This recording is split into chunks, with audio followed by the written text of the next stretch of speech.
Hey, hello there. My name is Jordan Leroy Hansen, also known as LevDev, and I'm here to provide a review of the cards from the upcoming core set 2019. We already got done with the gold cards, and we already got done with the lands and artifacts of the set. So now we're going to move on to the white cards of the set. We got a couple, and some of them are good, some of them are alright. But let's just get started with actually one of my personal favorites when I started Magic, Johnnies Welcome. It's a 2-mana 2/2, 1 generic, 1 white, for a creature cat soldier that, whenever you gain life, you may put a 1/1 counter on a Johnnies Welcome. So for those who are new, essentially what happens is anytime you gain life in Magic, what this does is once it sees that state, you put a +1/+1 counter on it, which essentially ups its attack and toughness by, well, 1. Now let's go through the formats here. In Limited, as draft and sealed, it's playable. If you are specifically in any life gain sub-strategy or have life gain as a core strategy to your deck, this is an absolute playable bomb, potentially. Like, it's not a bomb per se, but if this is leaved uncontested and you have a way to consistently gain life each turn, this just gets bigger and bigger and bigger. And if it doesn't get contested, this thing can sometimes go up to being a 5/5 or a 6/6. Now, it's not a total bomb because, on one hand, even with the stat buffs, with the +1/+1 counters, it doesn't have any evasion at all. So, most of the part, you're either going to get in this as a chump blocker or just a way to get in for cheap damage if nobody has any creatures on the battlefield. But I still love this card personally. It's just one of those, it was a card I started out with when I was playing Magic. One of my second to first Magic decks was kind of a life gain deck, and it relied on this card. Now in Standard, is this playable? Yeah, it's playable. There is potentially a life gain deck with the current cards that we're getting from the core set that might actually have a possibility to happen in Standard.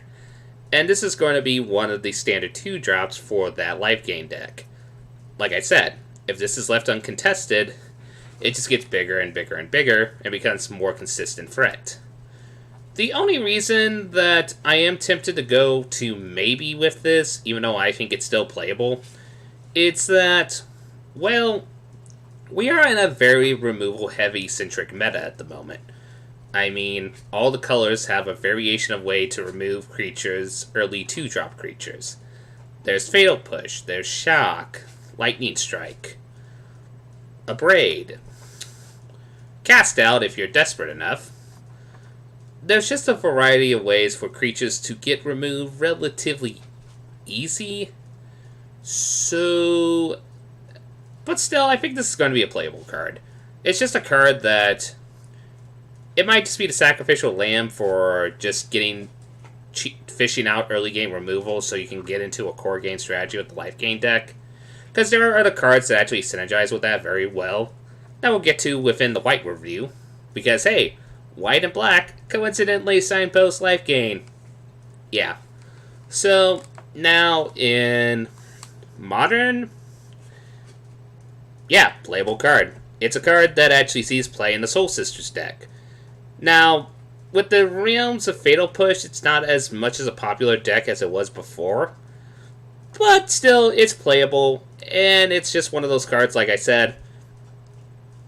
At its worst, it's just a bear, and people in Magic play bears.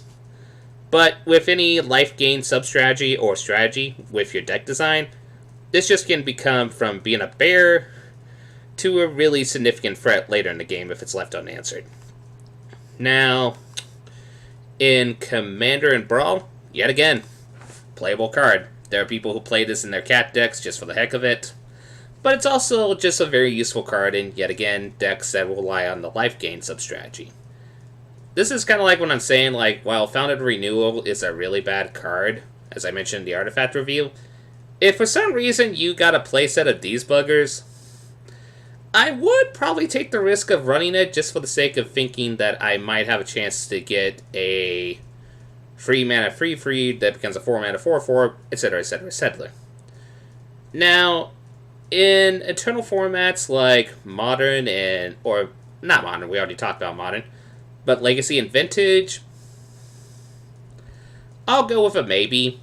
This is one where I have to actually do some research on, because as far as I'm aware, it's not seen play in any popular Legacy or Vintage decks. And if I recall correctly, the removal is very efficient enough that I think once you just play this, it's going to be easily removed, even if you have a lot of life gain and such. So, overall, this is going to be a fun card. I'm grateful it's back. It's a card that seems unassuming at first, but just play with it in Limited and Standard and even Brawl it in Commander. And the one random Soul Sisters player who plays it in Modern. It's a really fun card, in my personal opinion. Next up, we actually get to one of the highlight planeswalkers in the set for white, which is a Johnny, Adversary of Tyrants. It is a 4 mana cost planeswalker, 2 generic, 2 white, for an Ajani legendary planeswalker at 4 loyalty, which is not bad. And it has the activated abilities of +1 loyalty, put a +1/+1 counter on each of up to 2 target creatures. It has one for -2, which is return target creature card with converted mana costs 2 or less from your graveyard to the battlefield. And -7, its ultimate, you get an emblem with, at the beginning of your end step, create 3 1/1 white cat creature tokens with lifelink. So, let's get through all the formats. In Limited, like Draft and Sealed, this is a bomb. This is a very significant threat. The factor that in white you either are going to go wide or you will have a consistent, in theory, creature presence when you go into white. That first activated ability in itself, just making your creatures more buffed and such to help with better trades and such, it's just really good. Plus also, a Johnny can protect itself with its -2 ability for you to return a creature, so you can use it as a chump blocker and such. I mean, it's not the most efficient ability in Limited, but if you have very high value 1 or 2 drops, like a Johnny's Pridemate, for example, this is actually not a bad ability to use. And the ultimate, if you do get to the ultimate in Limited, which is possible, I'm not going to say it's most likely every time, since you do have to activate this 3 times before you can ultimate it. While you haven't win the game per se, you do have a significant board presence of constantly spawning creatures on the battlefield, which, honestly, just free white cat creature tokens with lifelink is really good and Limited. Now, let's go to Standard. Is this playable? Yes. This is one of the better mid-range white planeswalkers we have in a while. Now, while you do have some good control planeswalkers, we have even some good multicolor with white in them planeswalkers, but this is just, its main purpose is for mid-range to creature-style decks. And for a person who likes to play mid-range, this is a planeswalker I really wanted really, really badly. I mean, it just works so much in all the type of decks I like to brew around. Like, the recent one that I've been brewing is Karmic's Druidic Vow. This just fits right in it. No sweat about it. Now, that deck will probably become irrelevant post-rotation, but in Standard, I could also think of it being spliced in an Absent Constrictor deck. It's just really significant threat, and you still, even if you get away with one of the activated abilities, that still gives a significant board presence, like putting the +1/+1 counters on a Ballista, for example. If there is one card that I'm going to be grateful that rotates out of Standard, but it's still relevant, putting the counters on Ballista will give you significant advantage and such. So Standard, absolutely playable. In Commander and Brawl, yet again, very playable. Its activated abilities synergize with a variety of different deck archetypes within those formats, and the fact that in Brawl you can make this a Commander, I could see some people being very janky and either using this or probably the Aether Revolt Ajani, and just go into a green-white or white cat deck just for Brawl, just for laughs. And it's actually very efficient, especially when we get cards like Johnny's Pridemate. Yeah, I'm going to sound like a broken record every time I talk about that. So, yeah. Playable in those formats, no sweat. Now, in Modern, I'll go with a maybe. This is one of those cards where I feel like you should never underestimate a 4-mana Planeswalker. Now, are there better 4-mana Planeswalkers in the meta? Yes. But if these activated abilities are relevant to your overall deck design and you can be consistent with them without worrying about the potential removal in the format, I'd say it's a fun, give it a shot scenario. Now, for Legacy and Vintage, no. Even if we have cards like Arena Rector and such, you probably want to, in those formats, use more powerful Planeswalkers in those formats, and I don't think this is, even though it does provide some versatility in some deck designs, I think it's too slow for those specific formats. I mean, in Legacy, people were spoiled with a 1-mana cost Planeswalkers, which has got banned. Yay! No more Deathrite Shaman shenanigans. Thank God. Oh, well, you know what I mean. But yeah, so probably not playable in those formats. Still, this is going to be fun to pull in your sealed, and I cannot wait to play this in my Karmic's Druidic Val deck. You do not have any ideas how excited I am to play it in that deck. Next up on the list is a 1-cost enchantment costing white called a Johnnies Welcome. Now I'm just imagining this Catman actually singing the You're Welcome song from Moana. Have fun with that mental image. Anyway, let's get on to the card. Anyway, it's a 1-cost enchantment that has this simple ability. Whenever a creature enters the battlefield under your control, you gain 1 life. Now, in limited formats like Draft and Sealed, I think it's going to be a maybe to potentially playable, but I'm going to lean on maybe. It's one of those that you have to get into a deck where it's almost like Fountain of Renewal, in the sense that you have to be in a very specific deck archetype, aka the life gain deck, to actually take significant advantage of this. But I like this a lot more over than Fountain of Renewal, because this is a card that, for the most part, it still has the con of Fountain of Renewal, where, technically speaking, the later you play this card, the worse it gets. But I do like the factor that it actually triggers when a creature enters the battlefield. And there are times where you're going to have multiple creatures on the battlefield later game, so you can cast this later game and then play your multiple creatures and then have the marginal life gain. And then it has also subtle synergies, like with, yeah, I'm going to repeat this again, a Johnny's Pridemate, where you play this on turn 1, turn 2, oh hey, a Johnny's Pridemate becomes a 3/3 on turn 2. That's kind of absurd. Now, most likely this draft archetype of the life gain deck will probably be more plausible in draft, where you can draft around it, than in sealed, where you're going to rely on random number generator Jesus to hopefully get the proper cards for the deck. But still, I say this is a maybe card, because if you can get the right deck where this card works, it works exceptionally well.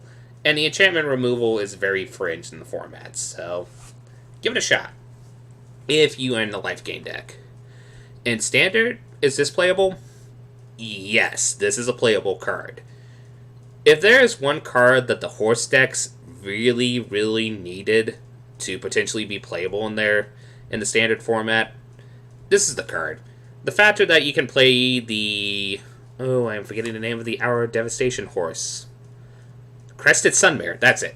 The fact that you can play Crested Sunmare while this is on the battlefield, and if there are multiple copies on this, you generate multiple horse tokens, because it counts each instant of when you gain a individual life. And then with other cards like, hey, maybe a Johnny's Pridemate. It's not a horse, but hey, it just gets significant life gain and such. This is the secret enchantment that if the horse deck is going to be a thing, it's going to be writing on the back of this card rather than the actual horses in the set. Even though we do got some decent horses. Other than that, also if there's just a potential life gain deck in general, they will love this card a lot, along with 40 of the Council just to consistently gain life, which, if this life gain deck comes into Standard and helps at least bruise a little bit of the aggro decks in the format, it will be much welcomed. I'll just put it like that. Now, in Modern, I'm going to say maybe. It really depends on whether the Soul Sister decks like this type of card. I think they might potentially do, because it is, yet again, a very tricky enchantment to remove. Like, posts with main board, and then posts main board when people put in the Nature's Claims, then you could just put in other stuff. So, it's a maybe. In Brawling Commander, yeah, it's playable. If your deck has any life gain strategies and token generation at all, this card just works for that deck without a sweat. So, yeah. I mean, there's many decks where they generate a ton of tokens. And imagine gaining a ton of life because of Johnnies Welcome. That's going to feel really nice. And even in Brawl 2, if you have a subtle life gain strategy deck, I think this is one of the better enchantments to help support that archetype. Now in Legacy and Vintage, I'll go with an optimistic maybe? I do have a feeling that this might be potentially too slow for those formats. But on the other side of the coin, it does cost 1 mana. But on the other side of the coin too, it is one of those cards like Fountain of Renewal where it's going to feel worse the later you draw this in the game. So, you know, instead of maybe, I'm going to go with Janky and Vintage and Legacy. I feel like in the life gain decks that are fringe in those formats, they might consider toying with the card and just see what it's like. Overall, though, I am very welcome that this card is going to be in the meta. You have no idea. Especially along with a Johnny's Pridemate. 2 mana free freeze! Yay! Next up on the list is a Johnny's Last Stand. This is a 4-cost enchantment, so 2 and a white, that gives you this ability. Whenever a creature or planeswalker you control dies, you may sacrifice a Johnny's Last Stand. If you do, create a 4/4 white avatar creature token with flying. And a second ability of, whenever a spell or ability an opponent controls causes you to discard this card, if you control a planes, create a 4/4 white avatar creature token with flying. This is my legitimate, I don't know how to feel about this card. Like, I am going to go out and say to all the ratings in Standard, in Modern, in Legacy, in Vintage, in Brawl, and Commander, this is going to be my everything is a maybe on this. I am just very conflicted about this card. It's one of those cards where people look at it in Standard and are like, oh, this can actually help protect my 3-cost planeswalkers, which there's a few and such, or even your 4-cost planeswalkers. The catch-22 of that is it only attacks when people try to kill off the planeswalker, which some people do with creatures and such.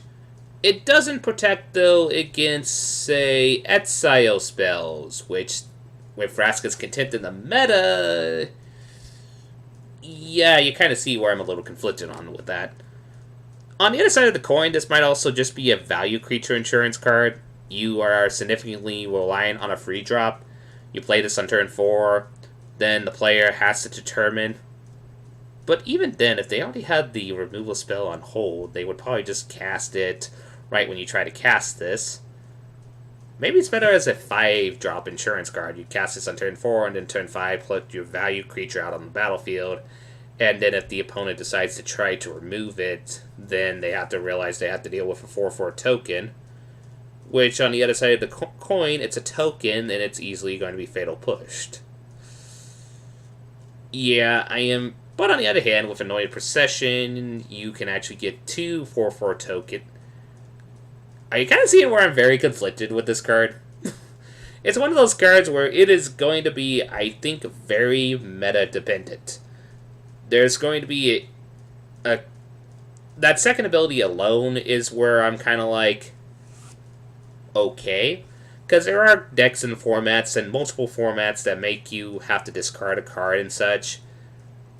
But yet again, a majority of the popular discard spells, the opponent chooses what you discard. You don't. The only exception is like in Modern, where Liliana the Veil gets played and such, and some people who are budgeting with Mind Rot or such, or Mind Rottage-like spells in Standard. So, then in that case, then this might be slightly playable. But I'm going to go all around maybe on this, on all the formats. This is just one of those cards where it is very dependent on your local meta, on what their removal is, and if they have very heavy forcing you to discard cards of your choice type spells. This is just a really weird card. This is one where I'm going to have to see it see played before I can make a final appropriation of whether or not it's going to be playable or not. So that's why I'm going to go all around in all the formats. Just a complete maybe. Next on the list is the Daybreak Chaplain. It's a 1 generic mana, white, creature human cleric, that's a 1/3, and it just has the simple ability of lifelink, which for those who are new to the game, essentially means that any damage this creature deals, you gain that much life. So when it deals its 1 point of damage, you're going to gain 1 life. Now, in Limited,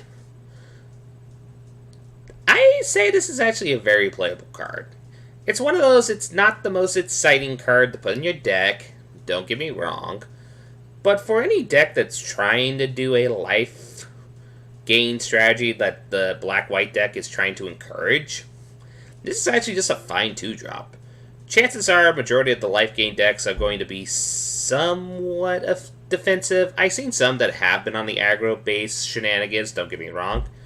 But if you know your deck is going to be somewhat at all a defensive style deck, just a 2-mana 1/3 is relatively decent.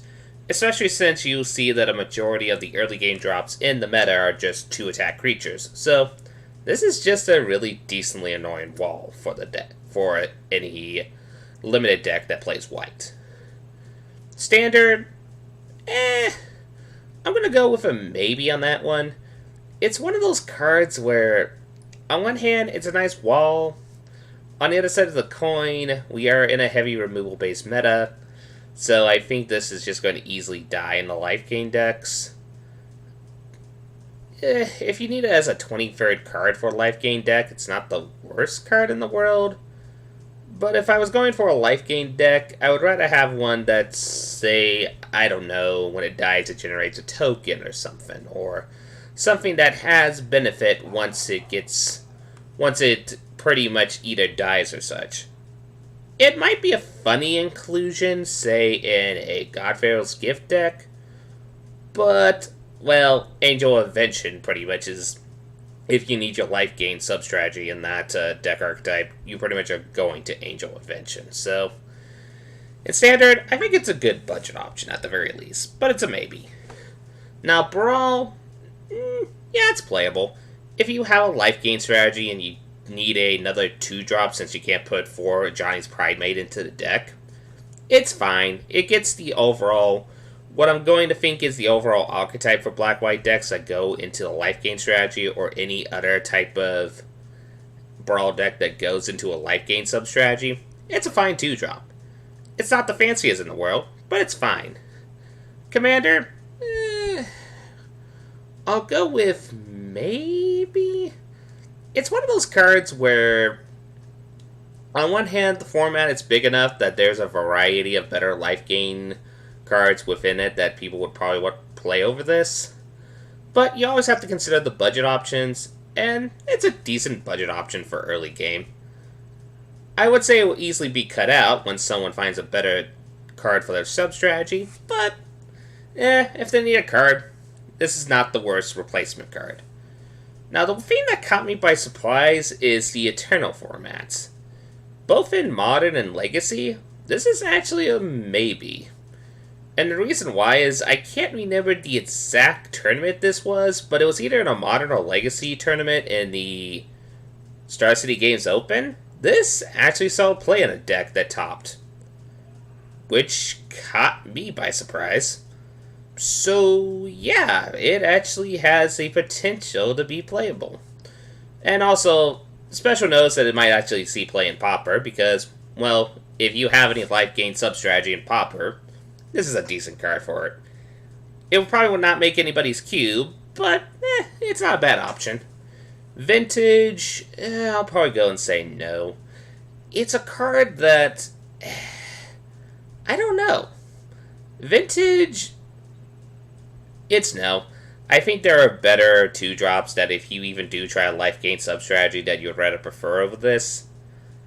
Yet again, it might be a budget option.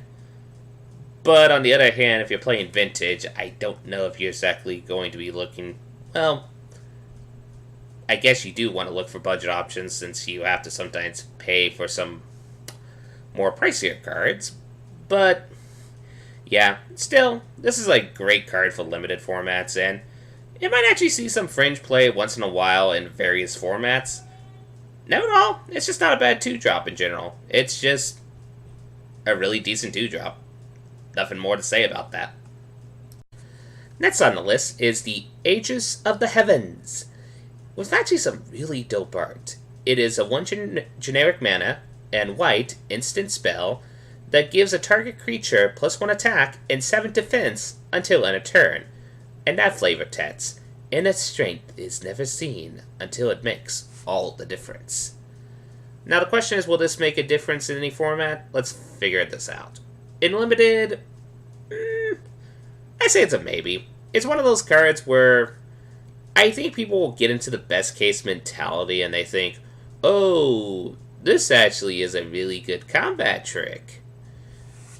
Yes and no.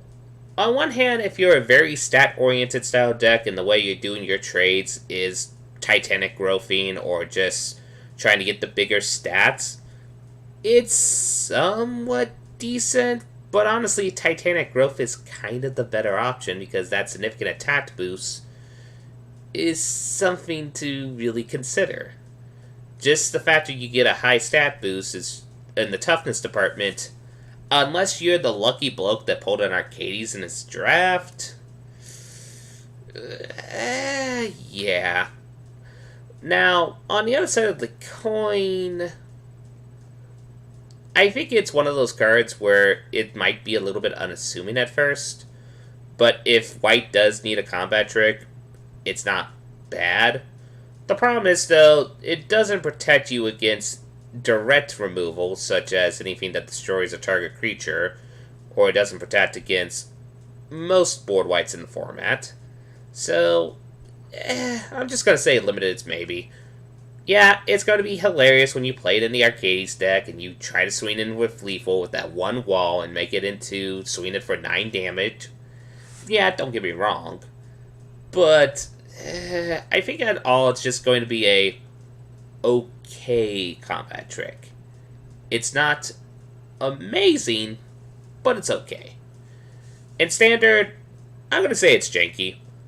If the arcade-style deck becomes a thing, and I decide to actually now check all the walls that are currently going to be in Standard, and from what I've seen, I think it's going to just be a potentially just janky deck. I don't think it's going to be any competitive viable. I still see myself doing it just for laughs and just giving it a shot. And yeah, this is a somewhat decent combat trick in the current meta. Sure, it doesn't protect you against Fatal Push and Upgrade if you have any artifact walls or any low-cost walls, but it also, there's a lot of damage-based spells, and this is actually a really decent protector against damage-based spells, which is probably the one positive this card has.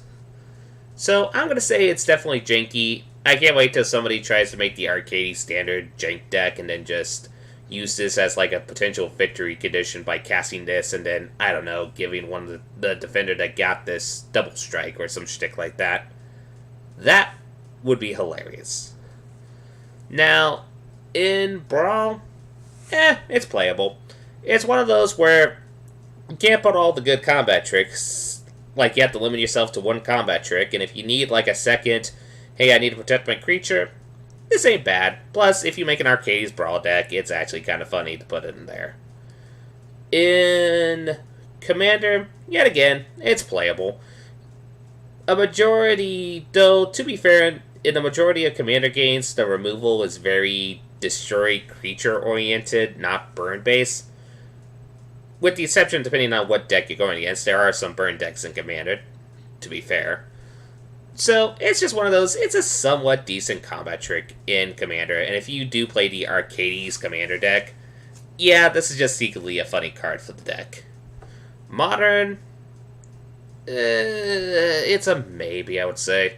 It's one of those, really, it depends if that wall deck becomes a fiend with the Arcades, yet again. This might just be a decent combat trick for that deck, because, hey, you protect yourself against Lightning Bolt.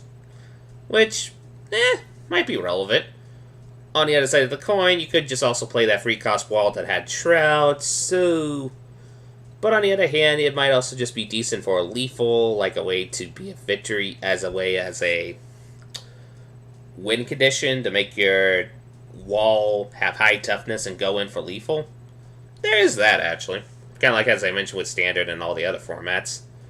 In Legacy and Vintage, no.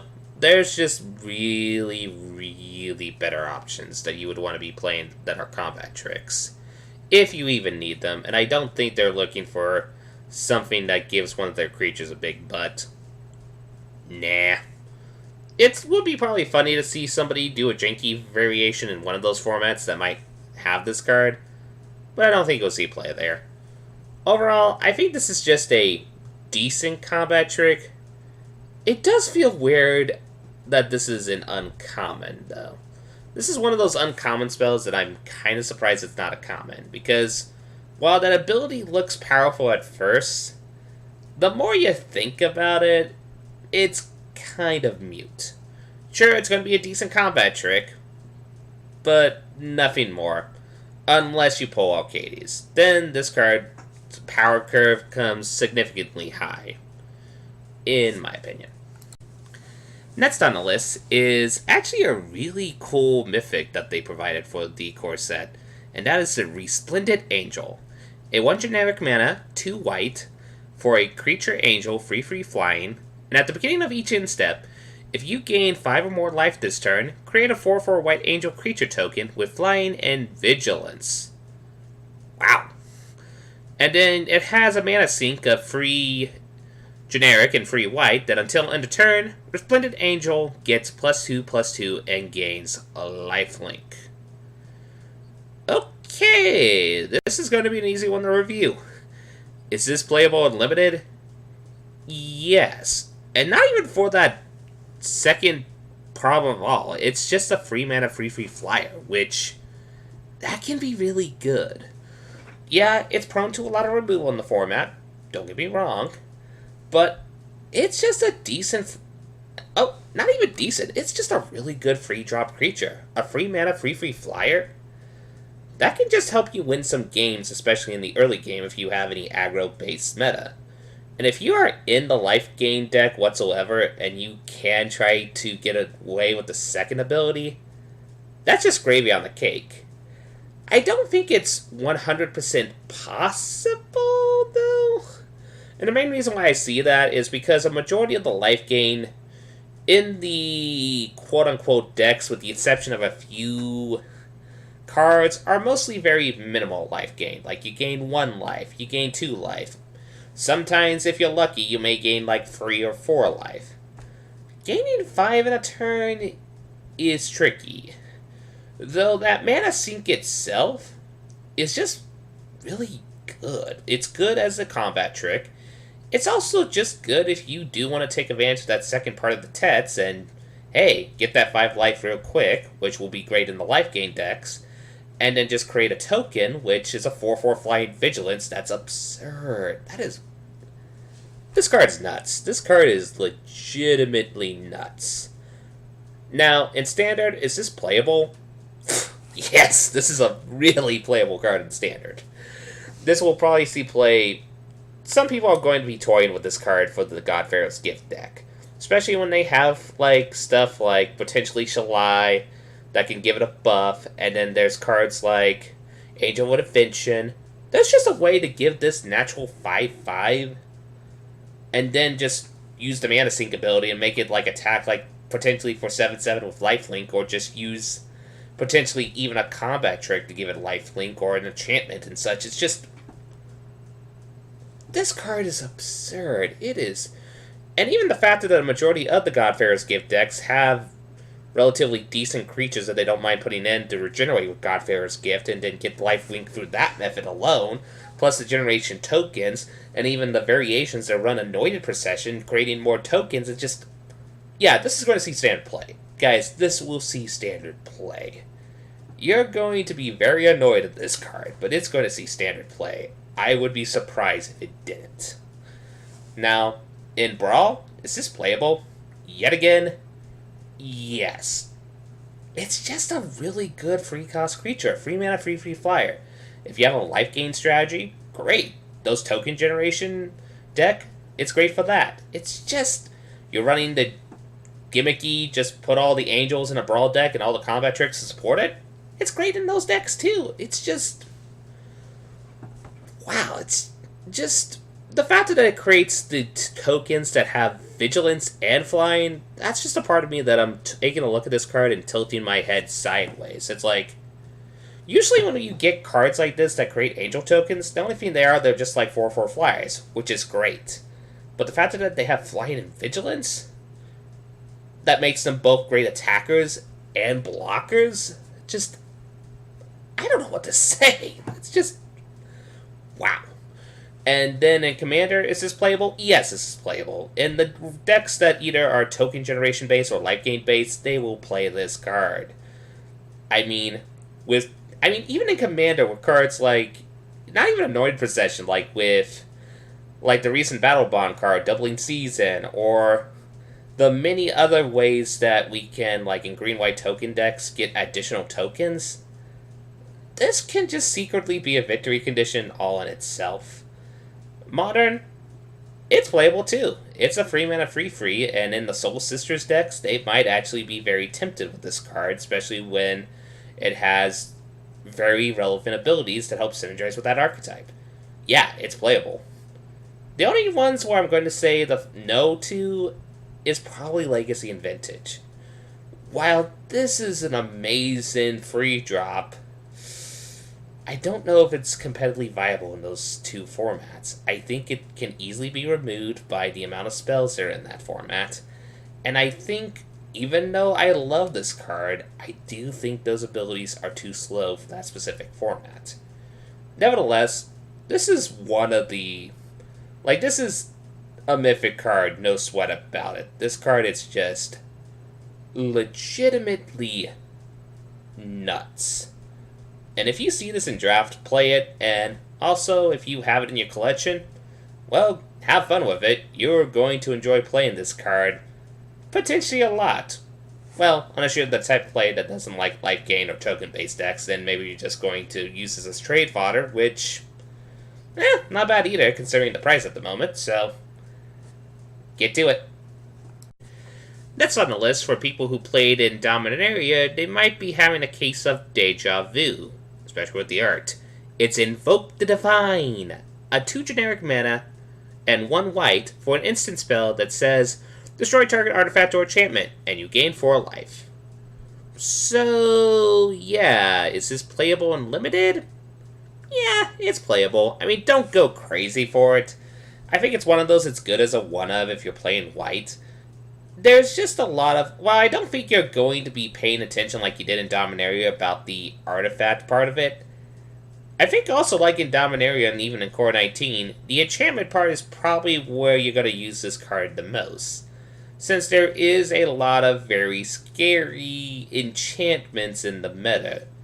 I mean, Sarkhan's Unsealing, do I have to say anything else? Like, when we get to Red and I talk about that card will... Yeah, I'm getting off topic there, but let's just say, yeah, there is enough relevant enchantments in the core set that Invoke the Divine as a one-of in Limited is playable. You'll probably be fine with it. Like, don't go out of your way to pick it, but if you see it and you don't see any other playable cards, it's good. Now, in Standard, is this playable? Yeah, it does see play. It's mostly seen in the sideboard. since we are still in a meta with a lot of Kaladesh block cards and also really annoying artifact cards, Ballista, yeah, Invoke the Divine is actually just a really good combat trick. I mean, yeah, it doesn't work all the time because all they're going to do is just remove the counters and then deal damage to your face and then the spell fizzle. Yeah, Ballista, I am so excited when that's going to rotate out. But any other artifacts like Bomat Courier or the Scrappy Scrounger or any other artifacts that someone's even playing any artifact creatures that you can remove from this, you'll be fine with it. And if you're playing against control decks that use a lot of control-based enchantments, Invoke the Divine's not a bad card either. So yeah, in Standard, it's playable, but it's mostly a sideboard card. Like, there are some rare circumstances where this is going to be main board, and even then, that's questionable. In Brawl, is this playable? Yeah, it's playable. With how restricted, kind of like it being a Commander-like format, there's a lot of people who do play enchantments like sagas and such to help act as quote-unquote extra spells and such, or an extra spell that they can't fit into the deck since they can't put a second copy. And Invoke the Divine is relatively decent. Like, killing off an Eldest Reborn with this just feels amazing. Now, in Commander, is this playable? While there are better ways to remove artifacts in that meta, a ton of better options, if you need a budget option, it's fine. And also, if you have any life gain sub-strategy, that's just gravy on the top. Modern, you see it once in a while, but I'll still put it at maybe because, yet again, in that format, there's a lot of better artifact removal spells that people use rather than this card, so if you need it as a budget option, you can use it as a budget option, but don't go crazy for it. And then in Legacy and Vintage, it's no. There's way more better removal options, and Invoke the Divine, if you need it, you need it, but you don't absolutely need it. I'll put it like that. So overall, it's just a decent trick. It's a decent removal if you need it. And there are some times where even in current Standard meta and some variety of other metas, well, this just sees slight sideboard play. So it's a sideboard card. Nothing more, nothing less. Next on the list is a legendary creature, actually. It's Lina, Selfless Champion. 4 generic and 2 white for a legendary creature, Human Knight. It's a 3/3. Okay. That has, when it enters the battlefield, create notice just one, a 1/1 white social creature token for each non-token creature you control. Oh, okay, so it's multiple tokens. Then you can sacrifice Lina for creatures you control with power less than Lina's power, gain indestructible, until end of turn. So, I mean, I do like the flavor of this card and how Lina is essentially generating this big army and how she's willing to die for her army to make sure they stay protected and such. It's a very flavorful card in that sense. And it's also even good for what white core set mechanics generally mean. Because, you know, in the original Colors of Magic, like, white represents building an army, going wide, and such. So this card kind of fits with that overall design flavor as well. Now let's get through the formats. In Limited, it's playable. It's not the biggest bomb per se, but if you pick this up, pack one, pick one, and then just go straight into a either mono white or even a splash of a second or third color, pretty much go wide deck and then just use like Inspired Charge, which we'll be seeing pretty soon. A go wide deck, it's actually just a fine card. You keep your army strong, you keep it ride, and then you go swing in and then buff everything up and then Trumpet Blast, and then the opponent is sad because they got trampled by a bunch of weenies. Now, in Limited, playable. Standard, I would say it's also a maybe, actually. I was going to say playable, but the more I think about it, like I said, a majority of token decks in this format are trying to go tall rather than wide, like the God Pharaoh's Gift decks or the Knight decks and such.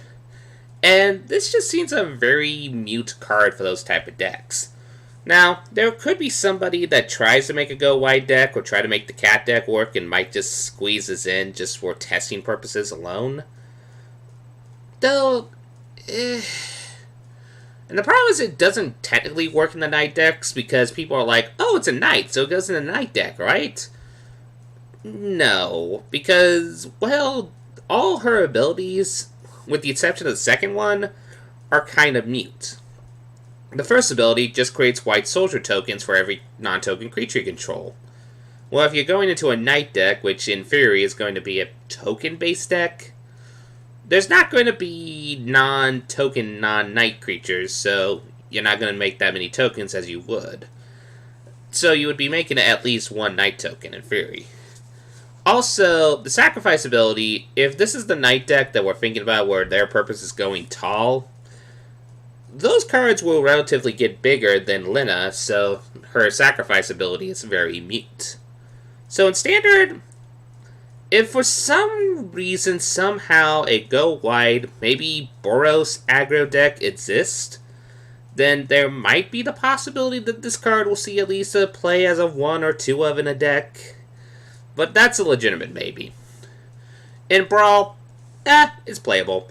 It's one of those cards where if you have at least any realm of soldier, tribal, or even just going wide strategies with either a bunch of weenies that you create or a bunch of tokens you create, it just complements the deck very well. Now in Commander, same thing. If you are the go wide deck, make a wide big army, then yeah, this is just a playable card. It pretty much, I mean, the catch-22 is we prefer cards that are like 2 drops and have this effect, that you sacrifice it and give your creatures indestructible or some shit. But for at least in deck design for redundancy, it's not bad to have multiple options of way to give your creatures indestructible if you're going into those type of decks. Modern, I'm going to say maybe, but I do kind of want to lean on no. I think it's personally too high cost for the format. And I feel like 6 mana would be prone to Lightning Bolt. And there are better spells that you can cost it for. You know what? Actually, I changed my mind. This is no. I was entertaining this for token decks as a one-of, but there is a ton of better options to actually give you tokens indestructible than Lina. And Legacy and Vintage, no again. Too high cost for how fast the format is. Though, this is personally a fun design card that I think they made for the set, and it's just actually just a really relatively designed card. You'll probably have fun with this in Limited, you'll probably have fun with this in Standard, Brawl, and Commander, but don't try to take this to any internal formats, because I think, with the exception of Commander, you might have a bad time.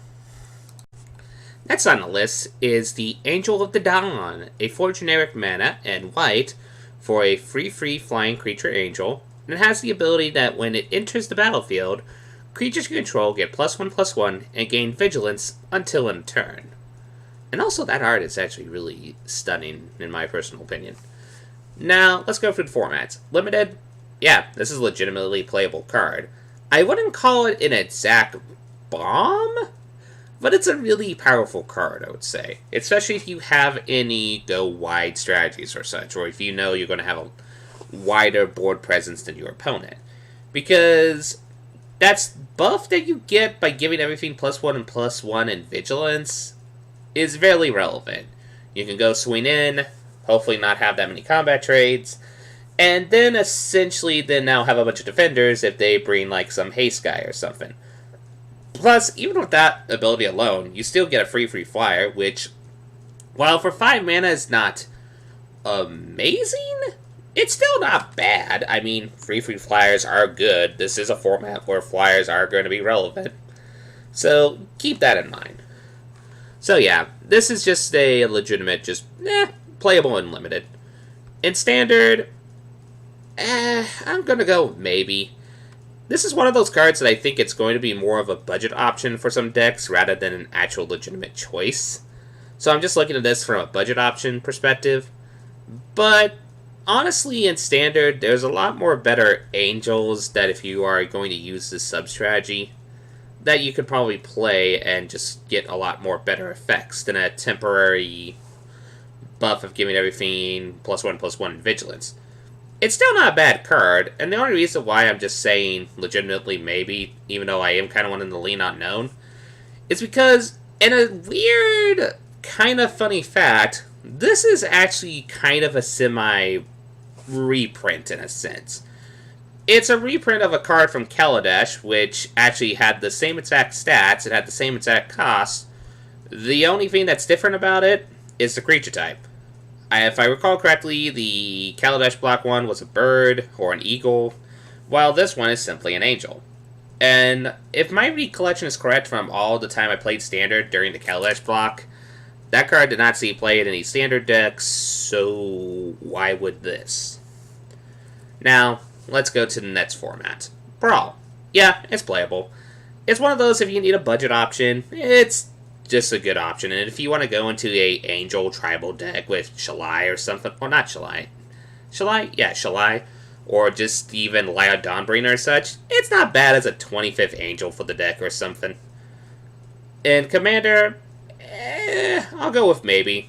And the reason why is it's a legitimate budget option if you need it. And if you know your deck is a go white deck.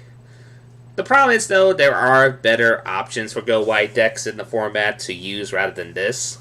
But as a simple budget option, it's not bad. It's just, the stats are very mute. That's the reason why I kind of go and say, oh, limited, this is kind of a bomb, kind of not, because, well, sure, it's a flyer, but it's a free. And we're in a format where there are flyers for 2 for free, and we even have, if you get lucky, a free flyer for 3, so yeah. Now, in any of the Eternal formats like Modern, Legacy, and Vintage, I'm just going to say no. For go white decks in those formats, there's a lot of better, cheaper options they can use rather than this. I mean, yeah, I can't even see this in an Angel Tribal deck in any of those formats, so honestly, this card is just a legitimately good draft card. It will probably see some fringe and some budget decks in some of the formats, but legitimately, it's going to see its primary use in draft. And this is not a bad draft card. It's not the most amazing draft card, but it's not bad. And there are going to be times where this is going to be very, very Sweeney in your favor. Next up on the list is the Lotsa Linebreaker. It's a 2 generic mana and a white for a 3/2 creature, elephant, soldier, and that's it. All that text on the bottom for people who are new to the game, it's flavor text. And while flavor text is fun and all, it's fun because it does help build up the world of this card in and just helps you appreciate the art a lot more. Plus, there is just something incredibly amazing to see an elephant soldier and just it armor and such, and it's kind of funny. Now, let's go through the formats, because this is actually a relatively quick one. This is a card that has one primary use, and that use is in draft. So, in limited formats, this is a legitimately playable card. It's a free mana, free 2. In those formats, you do have to make sure you keep your creature presence relatively decent, unless you go into the spells type deck, which that archetype is red-blue. And even then, they still want to have a creature base. And this is just a fine playable card. It's a free mana, free 2. It's not really anything to, quote-unquote, be amazed about. In Standard, I am going to say no. Like I said, this is a card where it's mostly for draft, and in white specifically, there's a ton more better free drops that they'll be playing rather than this. I mean, maybe someone will do it as a budget option or such, but or starting out. But really, you learn that with creatures, it's kind of sad, but in a majority of formats now, you prefer creatures that have stuff on them rather than flavor text. Like, we're not in a meta where, like in Alpha and such, where stats alone can save a card. Sometimes it has to have relevant evasive abilities or such. So, yeah, in Standard, it's a no. Brawl, I'm gonna say no, unless we get a lot of elephants and someone can make an elephant tribal deck. which, if I recall correct, this is one of the only elephants we got. Maybe we have one or two more in one of those deck building toolkits that I don't think of right off the bat. But as far as I'm well, this is the only elephant we got, so it's kind of a mute card. Maybe someone will put in their deck just because they like the art and such, but Commander, same thing. It's a no. There's a lot better free drops in the entire format. In Modern, no. Legacy, no. Vintage, no. Like I said, this is legitimately just a common that people will put in their drafts. Like, this is just a fine, limited creature. And that's really all I have to say about it. It's just a free 2 for 3. Nothing more, nothing less. Next on the list is the Knight of the Tusk. A 4 generic mana, 2 white, free 7 with vigilance, creature, human knight. I gotta love the flavor text on this. Horse. Who needs a horse? And he's riding an elephant. That's actually pretty funny. Now, let's talk about the multiple formats here. In Limited, this is a fine playable card. I wouldn't go out and pick it per se, but if you are in these colors, it's a fine card.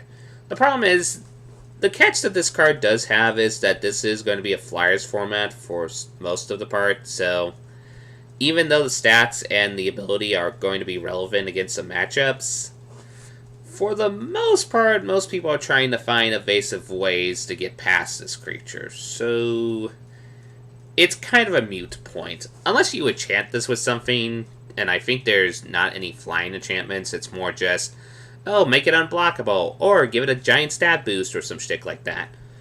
But still, this is a fun card just because of that stat alone, because it pretty much blocks, with the exception of some of the very late game bombs, it blocks a majority of stuff, so if you have any realms of going slow, this is a fine limited playable card. Don't pack one, pick one. This just pick this up late if you know you're going into white. Now, for standard, I am going to go, even though I think my gut is telling me no, I'm going to go with a slight maybe? I think if a night deck is a thing, this is not a bad budget option if they can't get, like, oh, their History of Benalias or some of the more higher priced night cards. It's just because those stats alone. A creature with a big toughness boost like that can block a majority of the aggro-based creatures in the format. Does it block everything?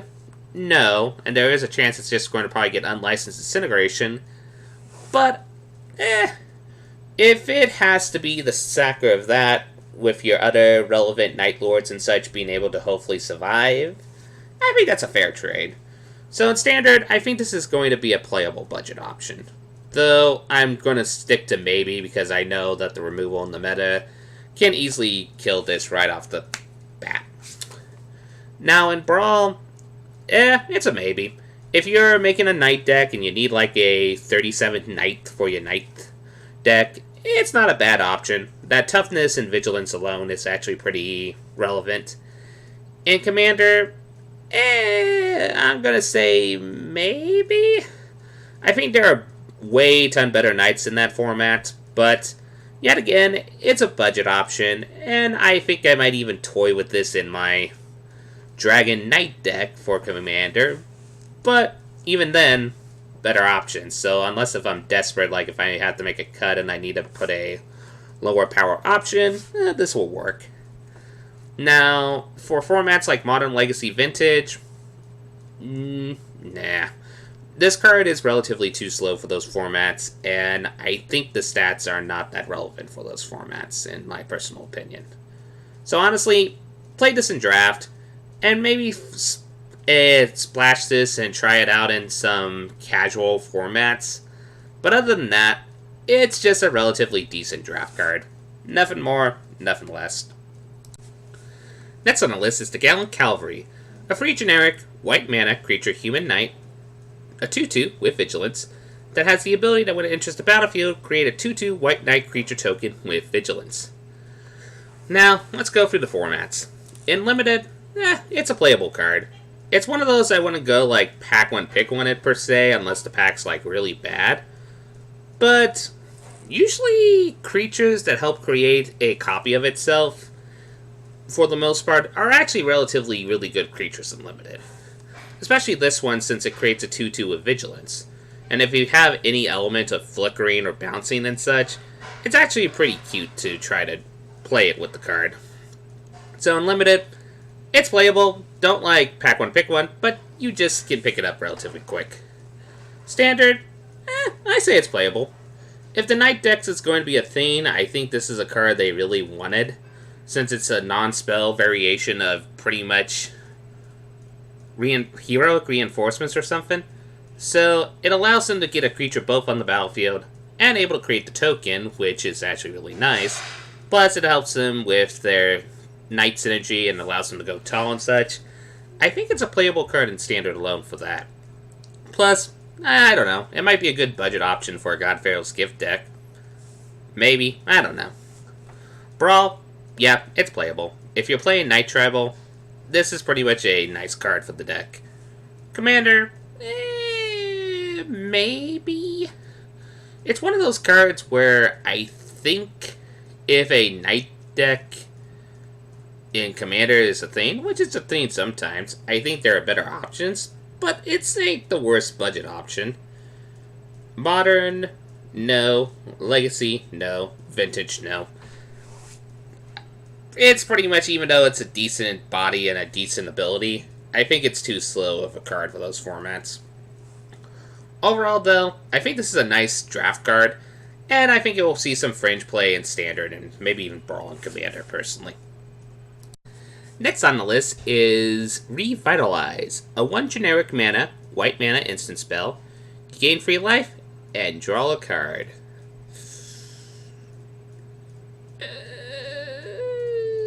Let's get through the formats, shall we? Limited, I'll say maybe. This is more like a 23rd card for your deck and such if you are in the life gain deck. Though I do think this is very close to a quote-unquote bad card that you don't want to play in your deck just to do the life gain strategy. Yes, I know the fact of that, it might synergizes with Johnny Bridesmaid, or the one that when it gains life deals damage and such, and yada yada yada, etc, etc. I see all the arguments, but honestly, I would rather play life gain creatures or life gain enchantments and such to get the life gain than to play a 1 mana white recycle spell, gain free life, and draw a card. I mean, yeah, there is the benefit that it cycles itself, which is not bad, and you can do it at instant speed, which actually doesn't make it too bad. Still, I'm very cautious on life gain spells. It's just one of those where I personally am not a 100% fan of these spells. But that's my personal opinion. In Standard, we'll see play. I'm going to lean on no. I think this is more just a combat trick for draft and limited formats. I would be relatively surprised if this seen Standard play. It's just, there are better draw spells, even draw spells that have marginal benefits than you gain free life. Cool. So, okay. Then there's Brawl. I'm going to actually probably say no on this. I think there are better life gain spells, there are better life gain creatures. The cycle ability is nice, but I don't think it's nice to compromise your deck. So, Commander, no again. It's just, there are way so many better life gain spells. And even then, life gain... Actually, let me just go on a quick side tangent. The reason why I'm kind of being so negative on this card is because, in general, this is what's called a beginner's kind of trap card. They might first see the signpost of, oh, I'm going to be in a life gain deck. Oh, this card looks so nice for the life gain deck because I'm going to gain life. And while life in general is a resource you do have to be aware about in Magic and such, honestly, you don't really want to waste a card for life gain. You would rather have it on a creature, like that 2-mana 1/3 with Lifelink, or you want stuff that affects your battlefield presence, because it's like, what you're just essentially doing is It's a roundabout way of fog. Okay, there are some decks that can play fog and such if they're relatively controlled decks, don't get me wrong, but it's just going to stall your inevitable game plan, and unless you have a thing to plan to do late game, it's just it's not a great card. So I would say definitely no in Commander, no in Modern, no Legacy, no Vintage. Save this for Draft, and only if you need a 23rd playable. Besides that, the art is nice, the flavor text is nice, its application into the formats of the Draft, not so much. Next on the list is the Inspired Charge. 2 generic mana and white for a instant spell that says creatures you control get +2 attack and +1 toughness until end of turn. So let's just go through the formats really quick on this one, because this is kind of a obvious draft card of the set. So in Limited, yeah, you're probably going to play this if you're in the right archetype for this, aka the go wide deck. If you're in a deck that is aggro-based, that its main purpose is to get a bunch of small creatures out and try to swing in with a buff, you're probably playing this card. It's also actually a pretty decent combat trick, even though it is kind of foreshadowed. Like, if you start attacking and you have 4 mana up, people might presume that this is a card they have to deal with, so they're going to block accordingly. You might use that to your advantage, but best to keep that in mind. Still, it's a playable draft card. In Standard, I'm going to go with no. Mostly because the aggro-based decks in the format have more relative consistency, and they don't really need a Anthem effect. Most of them, they go tall through other methods like Lords or just burn damage consistently, so I'm going to say no unless a really wide token deck happens. And even then, I think there's enough Lords for those tokens that they don't really need this spell. In Brawl, I'm going to probably say maybe. If you are a go wide deck in your Brawl deck and you need a combat trick to help keep your creatures alive when you attack with them, this ain't a bad choice. But I don't think it's the best choice ever in the world either. Like I said, you more prefer Lords and such, but still, it's not a bad choice for a Brawl deck. In Commander, yet again, it's maybe. It's more like a budget choice of a variety of better options, but if you need a budget, you need a budget. In Modern, no. Legacy, no. In Vintage, no. There are better combat tricks that they have in those formats, and I think they would rather spend 4 mana on a creature spell or something that will significantly impact the battlefield than just a quick combat trick. Overall, though, this is just what it is. It's a really good draft card with maybe some fringe play and like a Brawl deck or two, but I would be very cautious of playing this card in other formats, especially with the paces of those specific formats. Next on the list is Hieromancer's Cage, a free generic and a white for an enchantment that says when Hieromancer's Cage enters the battlefield, exile target non-land permanent an opponent controls until this enchantment leaves the battlefield. So, let's go through the formats real quick. In Limited, yeah, this is an absolute playable card. It's pretty much your best removal that you get in white for the most part. Well, second best white removal you get. And this is just not a bad card. It removes a ton of threats in the format. Planeswalkers, really annoying enchantments, really annoying creatures. Unless the Fiend has Hexproof, this is going to be one of your best white removals, by far. In Standard, if it weren't for the fact that we have Ixalan's Binding and Cast Out as the better 4-cost Oblivion Ring-like style effects in the meta, I would say maybe post-rotation, but at the current moment, no. Probably not. There's just way more better options. In Brawl, maybe. If you're playing a control deck and you need like a 4th Cast Out or Oblivion Ring type effect if you're playing an ultimate control deck, this is a fine option. In Commander, Let's see. Is Oblivion Ring still legal in Commander? Yes.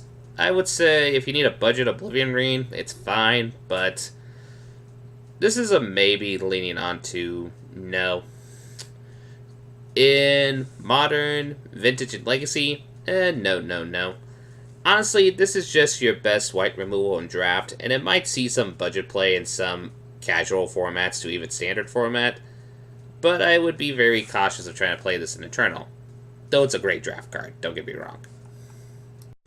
Next on the list is another removal for white, which is Take Vengeance. 1 generic mana and a white, for a sorcery spell that has one simple ability, to destroy a target tap creature. So let's go through all the formats real quick. Will this see play in Limited? Yeah, absolutely. It's one of the second best to even the best white removal that white has. It's not like a pack one, pick one, unless the pack is really, really bad. But in general, removal is removal. You're going to play it, no sweat about it. Standard,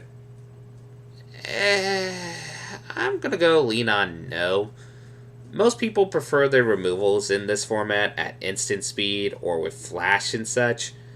And I think this is relatively too slow, especially since we still have stuff like vehicles and such.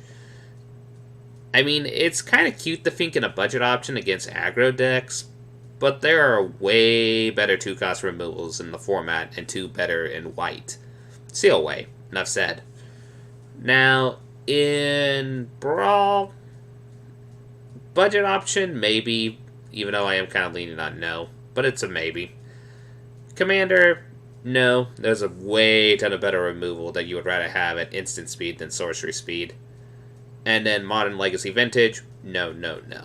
Honestly, this is just a draft card, and you're going to love it for draft, because removal is a very valuable component in limited formats.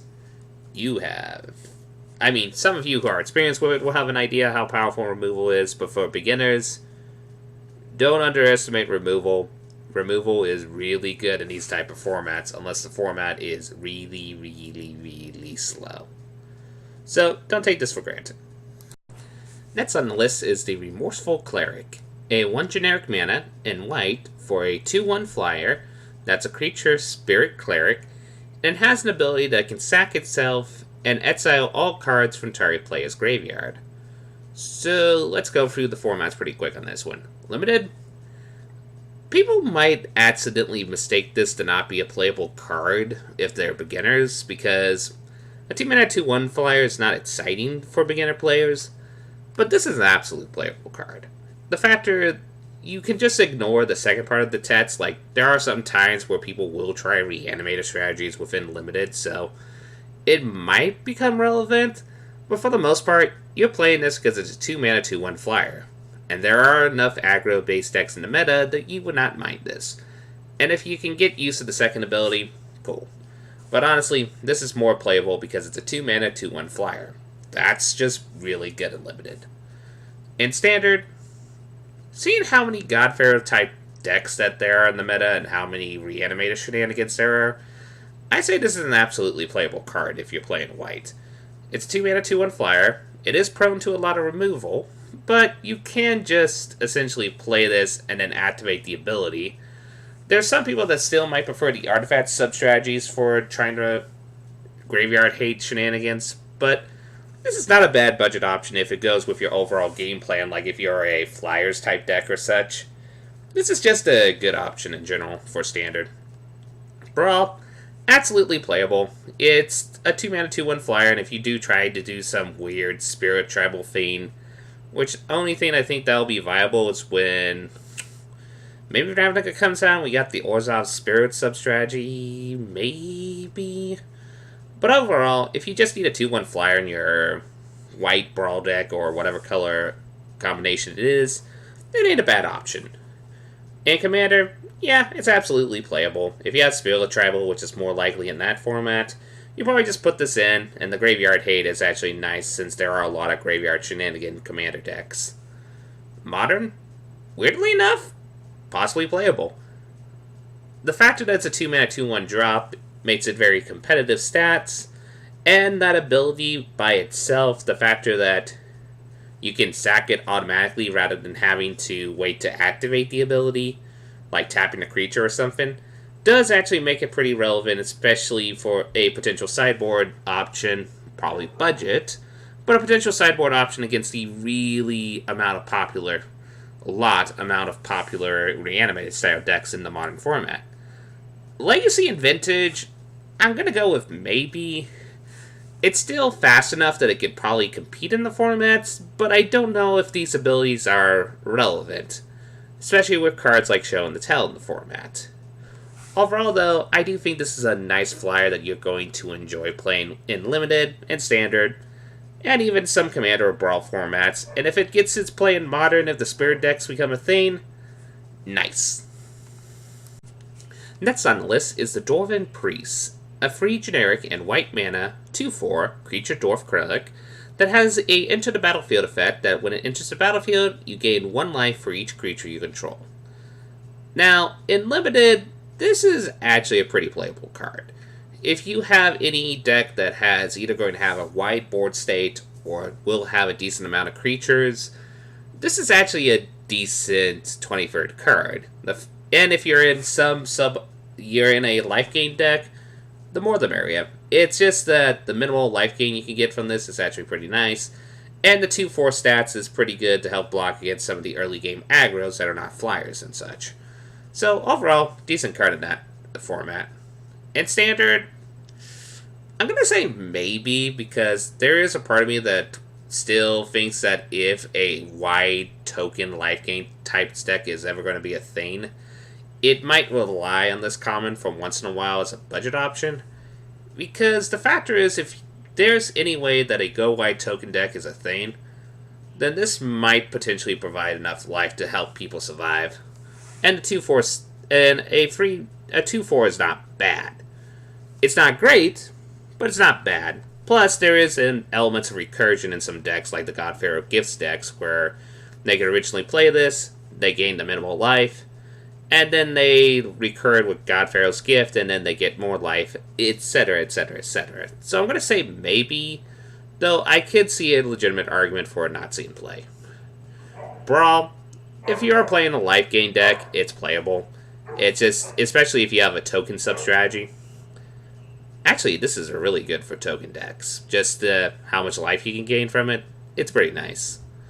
In Commander, yeah, it's playable. I mean, there are better life gain cards in the format, and there are better payoffs for if you go into a token-style deck, but it's not a bad budget option.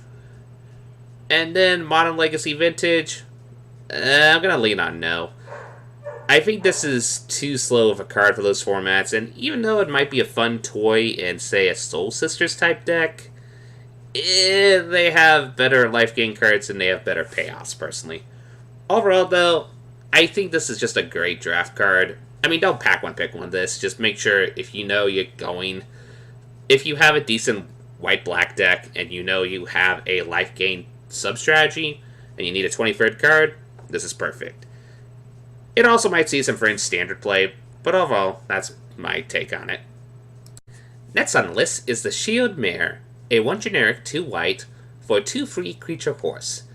It can't be blocked by red creatures, and when Shield Mare enters the battlefield, or becomes the target of a spell or ability an opponent controls, you gain free life. It's also a horse, which is surprisingly kind of relevant for Standard, but we'll get to that. Now, Unlimited, yeah, this is an absolutely playable card. It's not one of the more exciting horses we got. I mean, it's one of those where the stats itself is okay, but the factor is it does help you protect against some aggro-based creatures in the meta. Not all of them, but some of them at the very least. And also just the factor that you can also use it as an aggro tool itself, because then, hey, it can't be blocked by red creatures. I don't think there's that many red creatures that will be good as quote-unquote blockers, but there's some. So if you do have an aggro-based deck and you just need to use this to get in for some cheap points of damage if they have a red creature on the field, that's nice. Also, the life gain ability is kind of hilarious, because it's one of those where these are the life gain cards that I don't mind as much other than cards like Revitalize and such, because with this, you're getting something on the battlefield. You're getting a creature and such. And if you get a few points of life, cool. You're not wasting a card to just cycle a card, gain a few life, and be like, oh, you don't make any change to the battlefield at all. This, you're getting a 2-free. Also, wait a minute. Is that a freaking lizard trying to breathe fire onto the hole? Okay, I just now noticed that detail after this card review. A+ on the art. That's actually kind of really cool. I didn't notice that just until now. Okay, but I'm getting offside. Now in Standard, but still in Draft this is playable. In Standard, absolutely playable.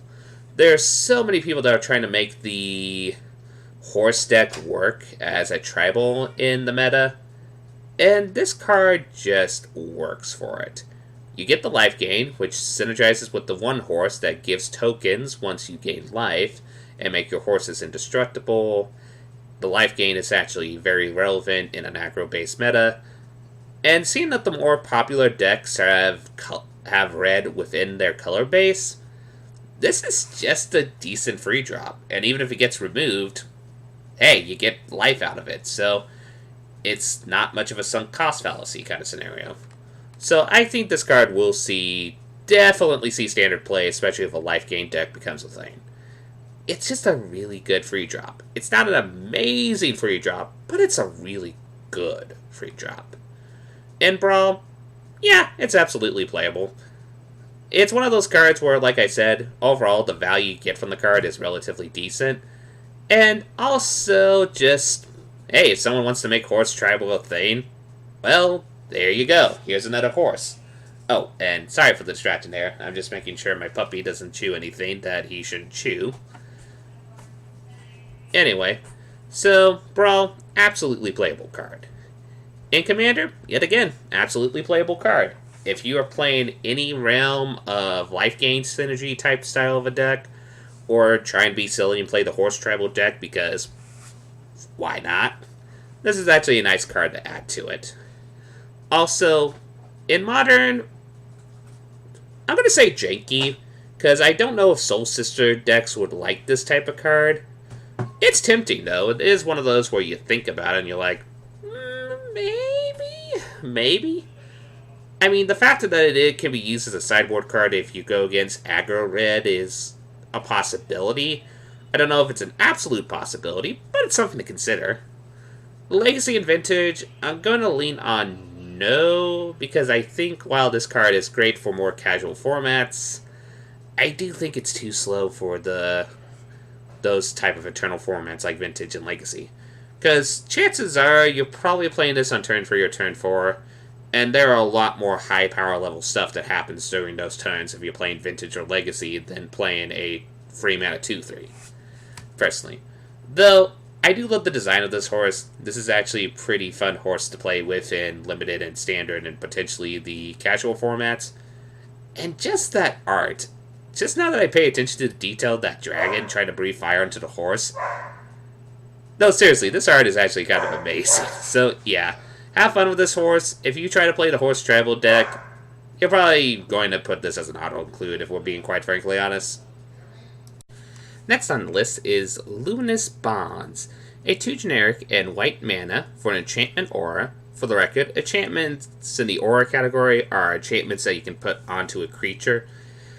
And this one gives the creature the ability that it can't attack or block. So, obviously, this is limited removal. In Limited, this is an absolutely playable card. It's one of those where there's only like 2 to...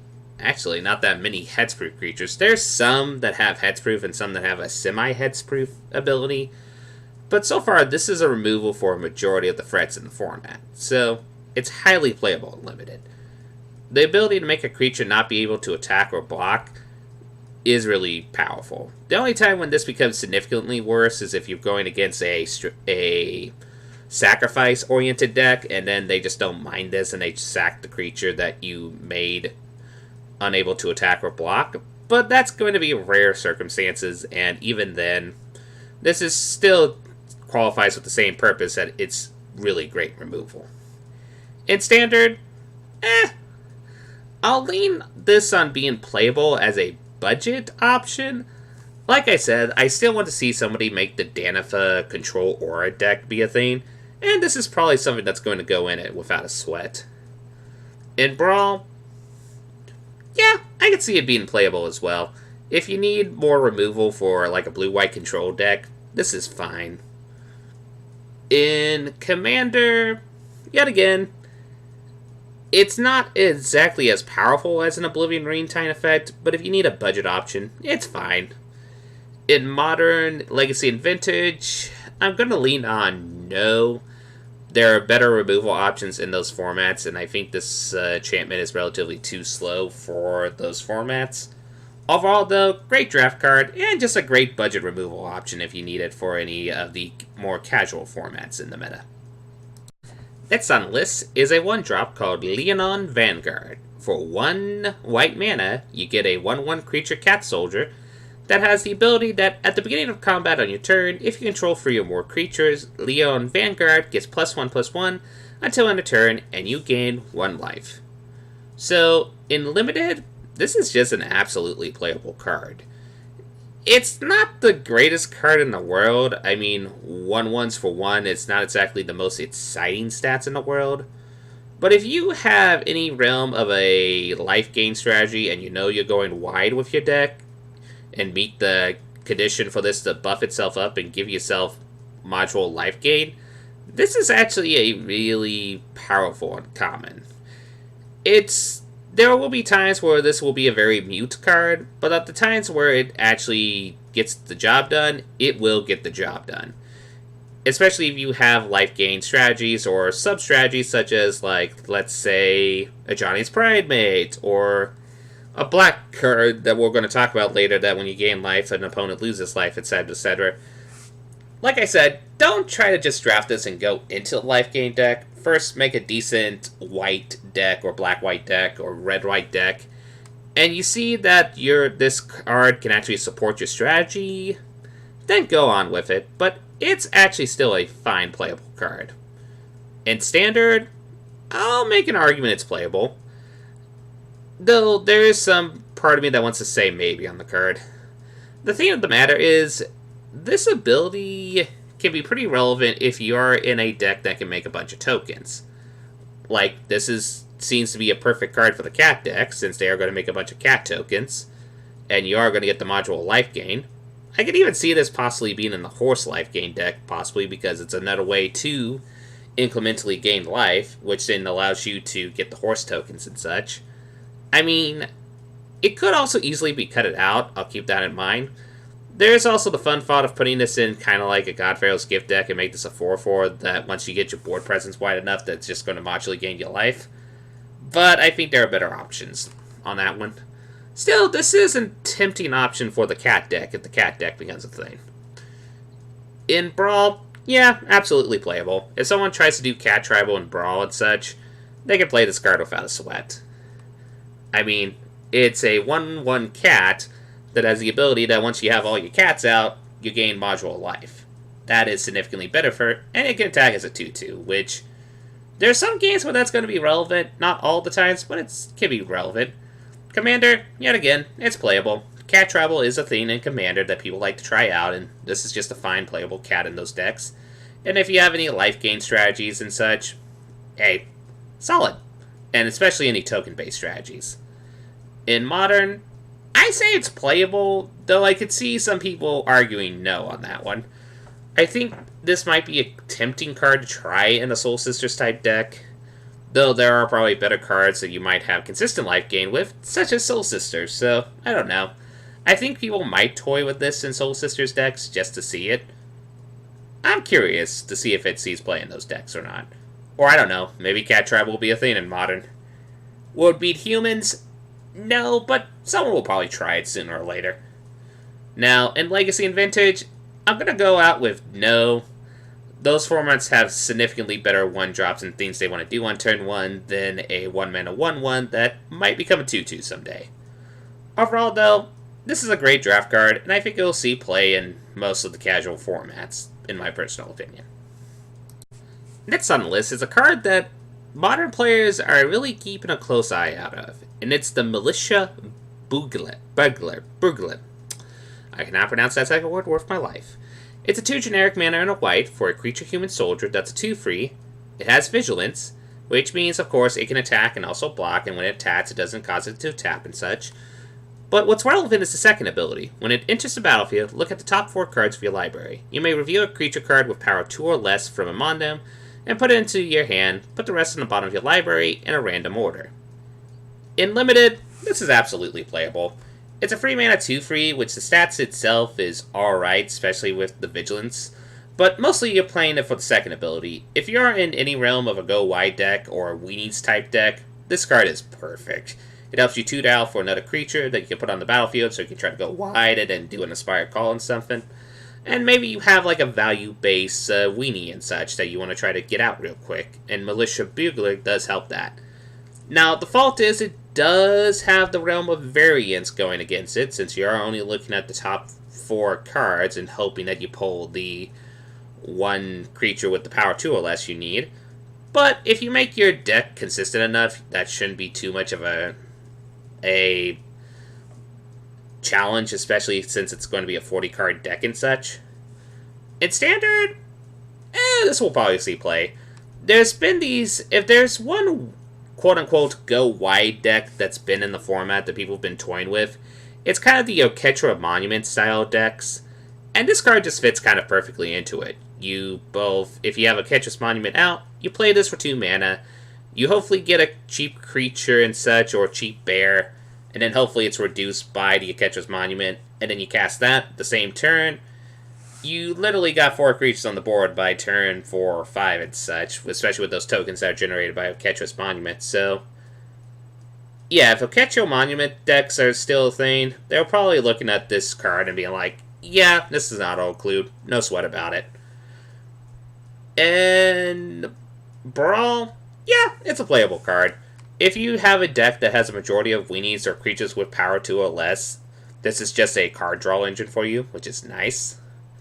And Commander, same thing. If you're a weenies deck of any or have any significantly powerful creatures that have the power 2 or less clause, this is just a tutor for you. It's probably less consistent in Commander, since Commander is a 100-card deck. But, like I said, if you build your deck around it, it should be fine. In Modern, though, it's where people are looking at this card and they are being very, very tempted. Especially in Death and Taxes build decks, they are looking at this card and being like, so you're telling me I can cast this with Aether Vial, get out one of my powerful Hate Bears, and then just play that Hate Bear for its normal cost, or cast this with Aether Vial at the end of the opponent's turn to fish out something as an answer for their strategy and such. Yeah, Modern players are looking at this card and they're like, they are salivating. If any of them play Aether Vial or any of those shenanigans, they want this card. So, absolutely Modern playable. In Legacy and Vintage, I'll go with maybe. I do think this card is still too slow for those formats, but that ability to fish out stuff is nothing to exactly sneeze at. Overall, though, this is probably just going to see a ton of Modern play. You'll probably see a few play in Standard, and it's overall a decent draft card in general. Next on the list is the Leonin War Leader. It's a 2 generic and 2 white for a creature cat soldier that's a 4/4, and whenever it attacks, it creates 2 1/1 white cat creature tokens with lifelink that are tapped and attacking. Okay, I am having Breemaz flashbacks thanks to this card. Anyone who don't know what that is, it's a Pharaoh's card. Go research it. It's actually a fun card. But let's go over what this card is. In Limited, this is an absolute bomb. It is a playable card. It is prone to a lot of removal. Keep that in mind. But if you can get in with at least one time attacking with this and just get those 2 tokens, that just pays for itself. And the factor that as long as this is unanswered, you can attack in constantly and generate those tokens constantly. This card is absurd. This is very absurd. It is a really good white bomb in draft. In Standard, I say it's playable as well. I think it's going to either see play in mono white weenie decks. It might also see play in the cat deck. Well, actually, it's probably going to absolutely see play in the cat deck. And I'm even going to make an argument for the Catcher of Monument decks, and maybe even the Godpharaoh's Gift decks, because being able to regenerate this, sure, it doesn't get much better. It's a 4-4 that then regenerates back into a 4-4, but that token generation itself is... Even if this gets blocked, you at least in theory are going to get 2 points of damage in attacking. That's... And then they have to block those so they don't want the damage, and you're still going to gain 2 life. Yeah, this is going to see play in Standard. It's absurd. In Brawl, absolutely playable. If you play a cat deck, or you play any token-based deck, or life gain strategy deck, this is an absolute must. In Commander, absolutely playable. If you play a tokens deck, if you play a cat deck, if you play any deck that is mid-rangey in its sub-strategy, or has token-based sub-strategies, this is a perfect card for the deck. And of course, cat rival decks. No sweat about that. Modern, I'll say maybe. This is a powerful card, but it is... While it doesn't get removed by a majority of the stuff in the format, there is still popular removals such as Dismember and such that does kill this card, so it might be too slow for the format, though the temptation to play it is there. In Legacy Vintage, I think it's a no. I think this is too slow for those formats. But overall, though, this is just going to be a fun card for Draft and for people who play it in Standard, Commander, and Brawl. Just, let's generate all the cats! Make a giant cat army! Woo! It would be perfect. You know, at least I gotta make that pun at least once, especially with all the cats we've been seeing, just for the record. Next on the list is the Knightly Valor, a 4 generic and white mana for an enchantment aura that says, enchant creature. When Knightly Valor enters the battlefield, create a 2/2 white knight creature token with vigilance. Enchanted creature gets +2/+2 and has vigilance. Now, before I get into the format playability, one little side lesson about auras. They're kind of a trap card. A majority of the auras, it's kind of hard. People in Draft don't really like playing them. And the main reason why is when you enchant a creature, and if it gets removed, then you're going to 2-for-1 yourself, which in a game of Magic where it's mostly resource management and such, especially managing your battlefield status, your life status and such, that's going to feel bad when this happens. Now, are there any auras that break that rule? You're looking at it. Let's go through the playabilities, shall we? In Limited, absolutely playable. I mean, there's sometimes where this is your pack one, pick one if there isn't a bomb or a good removal. This is just a really powerful aura. Sure, it will feel bad when it gets 2-for-1, but if you can put this on a very powerful creature, you still, and it gets removed, you still get the 2/2 token, which still gives you board presence and such. So it doesn't exactly feel bad as a 2-for-1. It just, in a roundabout way, it just feels like you're giving a creature a significant temporary stat boost, and you're just playing the creature. And also putting this on absurd flyers or absurd bombs, it's just, and making it constantly be able to attack and block, is just, there's some moments where putting a Knightly Valor on some of the creatures in this format is going to feel disgusting. Especially if you put it like on that green horse, which we'll get to once we get to the green review. In Standard, I'll say it's playable as well as it is in Limited. It's a card where I think it's going to be in a specific deck. Like, it might be toyed with in the Night deck if they need another card. But I do think this is just a general decent card in Limited as well. The only catch, though, is that might make it into the maybe territory is the factor that the thing with enchantments, that if anyone has instant speed removal, the minute you try to attach this, someone will remove the creature, and then it will fizzle out before you get any of the benefits. Which that might actually make it range from not being playable in the sense that you're going to waste a card if someone wastes the removal on it, which will feel kind of bad. But I still think it's playable because I think this is a really powerful aura. Do not underestimate the power of this aura. And especially in Annoyed Procession decks where you can actually get 2 tokens rather than 1 token. And in Danifa decks, which you can make this cheaper. Yeah, I think it might actually see some chance to be playable in Standard. In Brawl, absolutely playable. This is just a nice value enchantment aura. You can put it on one of your bombs, you can put it on one of your mid-range creatures, generate the token. If you have any Night Tribal synergies, this just makes sense. It's a great card for Brawl, as well as Commander. If you have any token-based synergies, if you have a Night deck and such, it just makes absolute sense. In Modern Legacy Vintage, I'm going to lean on no. I think this card is too slow for those specific formats. But overall, this is a bomb in Draft, and you'll probably have some fun playing this in Commander and Brawl. I mean, this card seems very unassuming. There's some people that are going to think that this is a bad uncommon. Just, if you see yourself in white and see this come your way, give it a shot at least once. You're going to be pleasantly surprised at the power level of this card. Next on the list is the Aether-Sheared Artificer, a free generic and white mana for a creature Dwarf Artificer. It's a free 3, and it has the ability that at the beginning of a combat on your turn, target artifact creature you control gets +2/+2 and gains Indestructible until end of turn. Which, for those who are new to Magic, Indestructible means that anything that says destroy target creature and such, or if it tries to get damaged, it cannot die, so to speak, until end of turn. The only thing that kills an indestructible creature is stat reduction, like if you give a creature -3, or something like that. Now, for the playability, in Limited, it's an absolutely playable card. I would say be cautious about playing this still, because it's one of those where if you don't have any artifact synergy whatsoever, this is just a 4-mana free 3, which is it's alright. It's not great. It's a 23rd playable if that's the case. What this becomes significantly more playable is if you are playing a blue-white deck, or if you're playing any deck with any artifacts in it.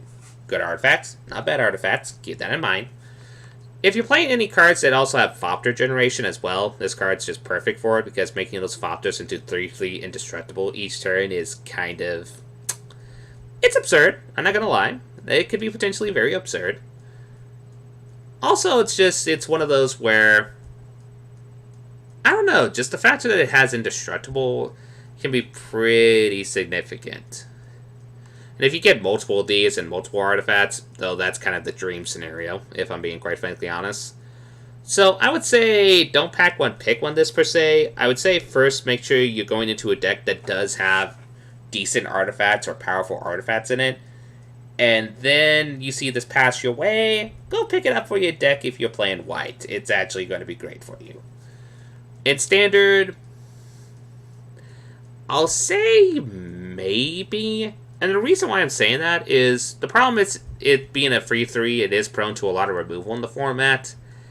However, this is secretly I don't have a tap a creature to make vehicles in the format into creatures without tapping creatures. Okay, that sounds like gibberish to people who are not new to the game, but essentially in Kaladesh, where the art is inspired from and such, they had a mechanic called vehicles. You'll probably, if you were playing your first time in Magic and such, you've probably seen some of the popular vehicles like Heart of Kirin, the Aether Spear Harvester, etc., etc. You've probably seen it once in a while. And what this card secretly does is not only does it make those artifacts... Oh no, wait, never mind. Scratch what I just said there. I forgot. It has to be a target artifact creature, not target artifact. Okay, scratch that. Never mind. Forget I just said that entire thing. So yeah, you still have to crew it. But on the other hand, ain't a bad crew target, and the fact that when you crew the vehicle, it does give it indestructibility. I think for that fact alone, it actually might be pretty decent. But yeah, no, I forgot. This doesn't change the artifact into a creature. My bad on that one. But still, it might be a decent try in vehicle-based decks, which is still a thing. So, Standard, it's a maybe. Brawl and Commander, vehicle decks are a thing, and I think it's playable in those type of decks, or any card that has valuable artifact creatures that they want to keep on the battlefield. I mean, think about having this out and Wormcoil Engine in Commander. Yeah, that would be kind of absurd. Or that annoying dragon that when it deals combat damage, you can pay X and make everybody lose their permanents or stish like that. Yeah, there's some places where this card is going to be absurd in Commander. Modern Legacy Vintage? I'm going to say no. I think the formats are too slow enough for this card. Overall, though, I think you're going to have fun if you have any artifact, creature, or vehicle shenanigans in Standard, Brawl, and Commander. And it's overall a decent draft card. But make sure you have good artifacts to support this, and don't play bad artifacts to support this. Overall, though, art's nice too, I'll say that. Next on the list is an instant spell called Make a Stand, 2 generic and a white. And it gives the ability that creatures you control get +1/+0 and gain indestructible until end of turn. Now, this combat trick is actually pretty good to help protect you against board wipes, which there are a few in the format. So in Limited, it's a playable combat trick, but played in the right deck. Like, you want to play this in a deck where you have value-oriented creatures, or you're going to go wide and you can use this as a combat trick, and your main purpose is to protect your board so you can go in for lethal later game. Don't play this in decks where you think you're just going to use this as a combat trick for a trade. While it will work, there are better combat tricks in the format if you're going with that strategy. But the factor that you can make everything indestructible is probably the main reason why you're running this card if you need to protect your army and such. In Standard, yeah, I say it's playable. It might see more play post-rotation though, since most of these decks that are go whitey are kind of green-white strategy, and the decks that are playing that would rather play Heroic Intervention since it's 1 mana and 1 green, and it makes everything hexproof as well as indestructible. However, if you are just a mono-white deck that is going wide and you need a combat trick to help protect your creatures against the board wipes in the format, this isn't a bad option. Granted, it's not going to protect you against a settled wreckage, but, well, you'll be in trouble then if that happens, so yeah, just be cautious on that one. Now, in Brawl and Commander, absolutely playable. If you have any go wide decks in the form that you are playing and such, or token-based strategy decks, or even creature value-oriented decks, this is an absolutely playable protection spell to help protect your creatures against the various amount of removal in that format. Modern Legacy Vintage, I would say no. They would prefer cheaper costing spells to protect their creatures, and free mana is just a teeny bit too much. Overall though, in Draft, Standard, Brawl, and Commander, absolutely playable. It helps protect your stuff. There will be like the once in a blue moon circumstances where this actually is a decent combat trick and it helps wipe the opponent's board. Be aware that that's a possibility, but don't count on it, I would personally say. Next on the list is a 1 white mana instant spell called Isolate, and it has the ability at instant speed to exile target permanent with converted mana cost 1. Now this one's pretty quick. This is more a hate card for Eternal formats. So for Limited, I would even argue Standard and Brawl, just no. I don't think this is playable in those formats. I think your removal wants to be more target a lot more than just a permanent with converted mana cost 1. The 1-drops in those formats are not as threatening yet to require this card. It might see play in Standard later if we do get a 1-drop that is literally insane and people need to find a way to answer it. But for now, I think it's kind of mute. I mean, I guess you could make the argument that to white it's going to be their quote-unquote path of exile for Standard, but that is very conditional. I would say no. Definitely no for Limited, no for Standard, no for Brawl. Maybe in Commander, because there is the temptation to use this on a Soul Ring or any of the powerful 1-drops that are in the Commander format. Honestly, this is mostly playable in Modern, Legacy, and Vintage, if the meta accommodates for it. If you play a meta where 1-drops are really powerful, and you need to remove it pretty relatively quick, and you're playing white, this is not a bad sideboard card. Honestly, that's kinda its play. I would not recommend drafting this. I would not recommend this in Standard or Brawl. Just play this in the Eternal formats, and hope very well that you don't get this as your draft as your pack one pick one when you draft it on Friday Night Magic or such. Next on the list is a 1 white mana Rustwing Falcon. It's a 1/2 flying that's a bird. So for the formats and limited, this is an absolutely playable card. It's not a pack one pick one per se, but the factor is 1 mana 1/1 flyers are where we go. But a 1 mana 1/2 flyer, it's decent. It's nothing that you're going to go out of the way to play. But if you do have any type of flying strategy, or you do need a creature with evasion, or heck, if you are playing an enchantment deck of some sort, you can enchant this with stuff and such, it's not bad. Do realize, though, it is prone to a lot of removal, and it will, if your opponent is playing bigger flyers, which most likely they are, this will get easily traded down. But if you are playing an aggro deck of some sort and just get in for cheap points of damage, this is fine. Standard, I'll say maybe, just because the Oketra decks are a thing and this is a cheap activator. But honestly, I think they would prefer the 1-drop cat than this, honestly. But if you need a budget option or you don't have any access to the cats, well, there you go. In Brawl, maybe. If you're playing a blue-white Flyers deck, it's not a bad 23rd to 37th card. In Commander, I want to say no, but I'm going to say maybe if you need a budget flyer, but it'll be bad if this is your budget flyer. Modern Legacy Vintage, I would say no. It's too slow for those formats. Overall, though, this is mostly a draft card. You're going to play this in draft. Some people might try this for some janky brews in Standard and Brawl and even Commander, but honestly, it's just a 1 mana 1/2 flyer. It's not really exciting compared to all the other cards in the set, to be honest, but it's not a bad draft card, so keep that in mind. Next on the list is a 2 generic and white for a creature human soldier called Mentor of the Meek.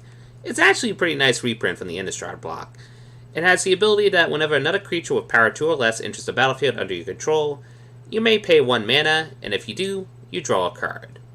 So in limited, this is an absolute playable. In some senses, it might be a pack one pick one bomb. It's not necessarily a bomb per se because it is a 2/2, but this is a really good card draw engine if you go into a Weenies-like style of deck. I mean, the factor that you play this on turn 3, and then you draw like one of your bears and such, and then you can play the bear next turn and then spend the mana just for a card draw, that is really good. This is a really powerful card draw engine in Limited, so keep that in mind. Standard, absolutely playable for that same purpose. The one weakness that Oketra style decks have in the format in Standard is that their draw engine is kind of but with Mentor of the Meek, the draw engine is pretty much there. The fact that you can cast this for 2 mana rather than 3 because Oketra makes white creature spells cost 1 less. And then also the factor that anytime a token enters the battlefield, you spend the 1 mana and then draw a card.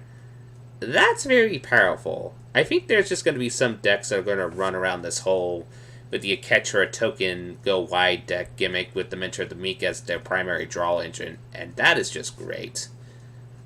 Brawl and Commander, absolutely playable. If you are playing a token-based deck or a Weenies deck, this is a great card draw engine.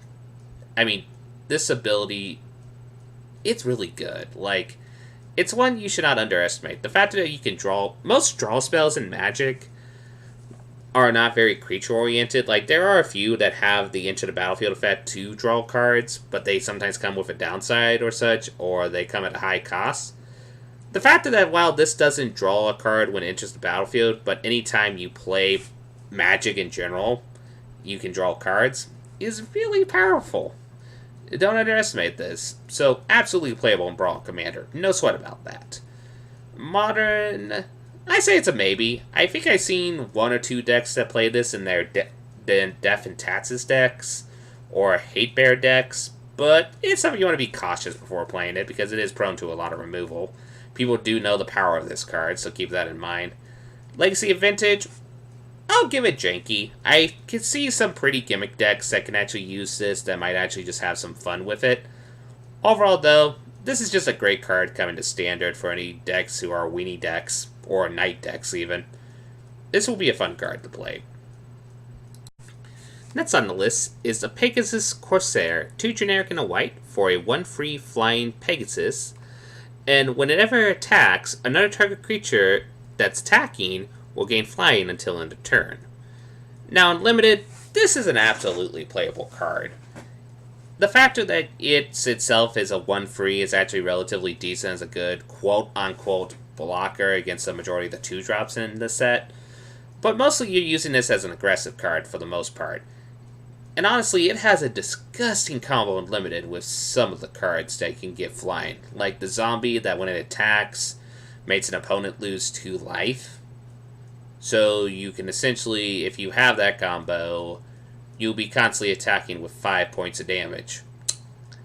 Yeah, that's absurd. That is relatively absurd. It does get upclassed by a majority of the high-end flyers bombs in the set. But if you are playing an aggro deck at all, this is just a really good card for aggro-based decks. Like, don't underestimate this card. In Standard, I'd say no. There are better flyers in the format, and I don't think we have any creatures in the format that we want to give flying using a creature itself. Like, there are enchantments we can use and such.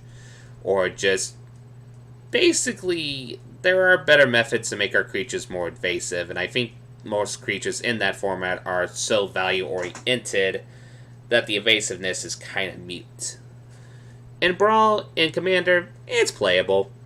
It's nice as a way to get some invasive damage in.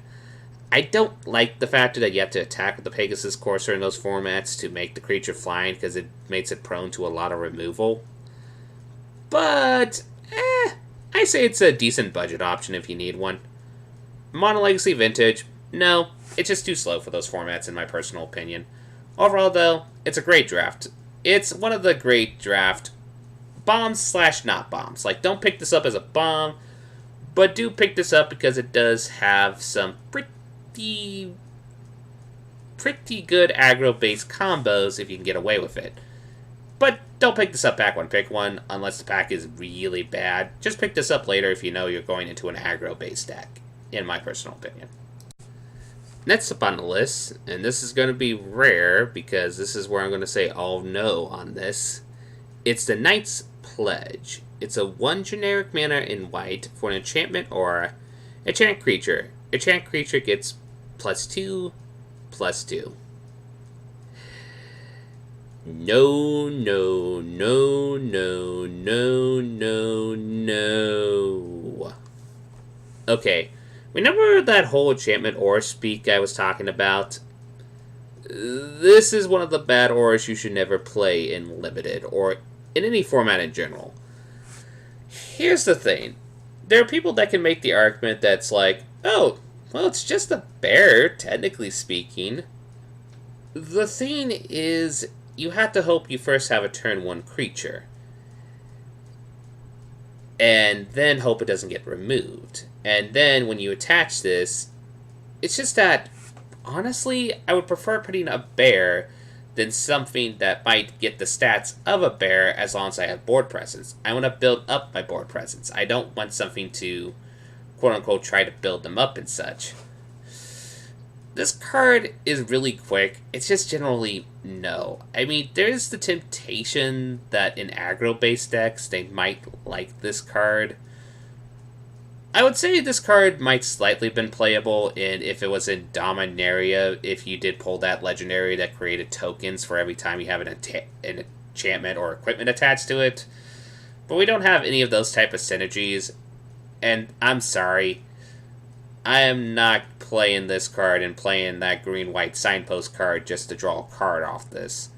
I would be rather playing a bear. I would rather be playing anything of this. Do not pick this up. Do not play with this. You're going to have a really, really bad time playing this card, in my personal opinion. Art is still nice on it. I will give that little positive on it. Next on the list is a 1 white mana Novice Knight. It's a 2/3 for 1 mana. That's kind of silly. Human Knight. That's a defender. Okay, that makes sense. And as long as Novice Knight is enchanted or equipped, it can attack a so it didn't have Defender. So, going through the formats, in Limited, this is absolutely playable. If you are in any realm a defensive style deck, I think you'll play this without a sweat. Just that stat alone for a 1-drop is actually really, really good and helps you defense against the majority of the ground-based aggro creatures in the format. Though, please do not play the 2-cost enchantment I just talked about before, just so you can make this attack and just be like, oh, this is going to be a 4/5 to get attack on turn 2! Magical Christmas Land, folks. I'm the Janky Brewer, and I'm saying that's Magical Christmas Land. Keep that in mind. But honestly, you're just playing this as because it's a decent blocker. And if you do pull Arcades, cool, this can attack as a 2/3. That's not bad. Now, in Standard, I'll say maybe as a potential sideboard option for Knight decks. They might actually just use this as a blocker and such for potential aggro-based decks. Though I'm going to go legitimately maybe on that because, well, there's a lot of removal that can kill free toughness creatures in the format. So, I mean, it's still a flavorful, at the very least, sideboard card if you want to go with just being from Maddox alone. So, there's that. In Brawl and Commander, yeah, it's a playable card. If you play either an Arcades-style deck, or if you're playing a Knight deck, this is a decent Knight. Are there better Knights in those formats? Yes, but this ain't bad as like your 37th or 23rd card. Modern, I'm going to say maybe if the Arcades deck is a thing, even though technically speaking there are better Defender cards in that format. But maybe people will try this as a budget option if they need to find budget creatures after spending the money that they have on lands. In Legacy and Vintage, no. They're just better 1-drops in those formats, and I think this is just too slow to help not counteract against some of the more absurd stuff you can get away in those formats. Overall, though, I think it's a great draft card, and I do think you'll see at least some fringe play in Standard, Brawl, and Commander, in my personal opinion. Next on the list is a really absurd card and a potential good lord in the upcoming mana, and that is the Valiant Knight. Free generic mana in a white for a creature human knight that's a free 4, and other knights you control get +1/+1. Okay, that's good. Oh, and just a one little thing, it also has free and 2 white activated ability that gives knights you control gain double strike until end of turn. What? Okay, so let's go through the formats. Limited, is this playable? Yes, this is a bomb. If you have any other knights or any knight generation tokens, which there are some in this format, this is just a great lord. And even by itself, it's just decent because even if you don't have the other knights, the fact that you can give this double strike for 5 mana helps it in combat and such. It's just... But if you have knights, this is just gravy. Standard? Yeah, absolutely playable. Knights is a thing in Standard, black and white knights, and this is the card they've been wanting for a long time. I mean, think of it like this. History of Benalia. Create 2/2 knights. Play Valiant Knight on turn 4, which then makes those knights into 3/3s. Oh, and turn 5, you can swing with Valiant Knight and the other 2, like the 4 knight tokens you can have, and then they have double strike. What? Yeah, this is going to see play. If people are playing knights, they're playing this card. No sweat about it. This card is just absurd. Brawl and Commander, absolutely playable. If you're playing a knight deck at all or have any knight sub-strategy and synergies, this is an absolutely playable card. Modern, Legacy, and Vintage, I'll go with no, since I think it's a little too slow for those formats in my personal taste. I mean, tribal decks are a thing, but they prefer their creature lords to be a lot cheaper than 4 mana. Overall, though, I think you're going to see this card a lot in Standard and Commander, and even Brawl. And if you play it in Limited and you have all the knight stuff, groovy. Next on the list is Trusty Pack Beast. 2 generic and a white for a creature beast that's a 2/3 that has an enter the battlefield effect that When it enters the battlefield, return target artifact card from your graveyard to your hand. In Limited, it's playable as a 23rd card, but only play this if you have artifacts you want to recur. I mean, if you need to play this as a free mana 2/3, it's not bad, it's not great. But if you have any valuable artifacts that you would want to recur or such, like let's say you play the Sky Scanner, you draw your card, it gets removed, then you can play Trusty Pack Beast, bring back your Sky Scanner, and then cycle and such with the card draw engine on Sky Scanner and such, then this card at least gets a little bit of its value back. Now, in Standard, I'm going to say janky. I think there is some funny returning artifact reanimator shenanigans you can do with this card. I do think there's some, and I might even try it out once in a while, but this is more just a support engine rather than being the final engine in the deck, in my personal opinion. It's more like a emergency switch, if that makes sense. In Brawl, in Commander, absolute maybe. If you need like a last card for your deck and you have some powerful artifacts in your deck that you don't mind bringing back, this isn't bad as a Gravedigger-like creature, so to speak. In Modern, Legacy, and Vintage, I'm going to go out and say no. I think the format is too fast for this card.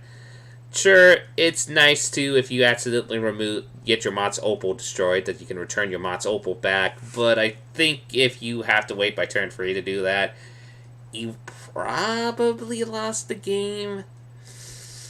Yeah, I think this is more just a draft card, with just going to see some potential jank and just some budget options for Commander and Brawl. It'll be interesting, though, to see if this card does see play. I don't think it will see much, but I've been surprised before. Next on the list is the Oresco Swiftclaw, a 1 generic in white for a 3/1 creature cat warrior with just flavor text. In draft, this is a great playable card. Like, if you know you're going into white and you see this passed to you, this is a safe pickup, especially if you're in an aggro-based deck. In Standard, it's maybe. People might consider this in the cat decks if they go aggro-oriented with their cat decks. But it is prone to a lot of removal, so keep that in mind. Brawl and Commander, you're playing Cat Tribal, you're probably going to be playing this card, maybe. There are better cats in Commander, personally, though. But if you need a budget option, it's fine.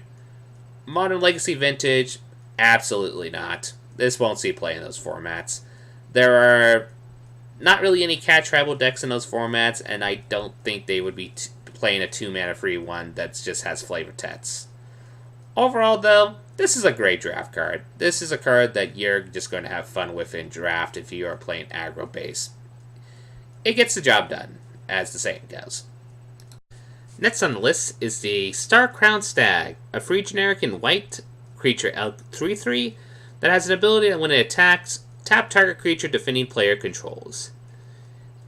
Guys, I played a little bit of draft after finishing up this set review, and I'm going to say this right off the bat. This card is absurd in Limited. This is probably one of the most annoying 4-drops in Limited that they had in quite a while. If you're playing any aggro-based deck, while 4-drops are not exactly the most tempting targets for aggro decks, you should just put this card in the deck.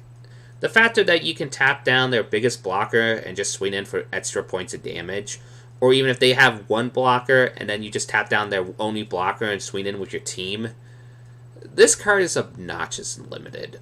Like, this is, if you are going aggro, white, or any other color variation and have white in your colors, you play this card. This card is just really, really good in this format. It's annoying. Like, there's a part of me that's wondering why this is not an uncommon. I mean, I know why, because there is a similar card to this in Ixalan that was also common as well, which, this ability alone just feels like an uncommon ability in my personal opinion. In Limited, absolutely playable.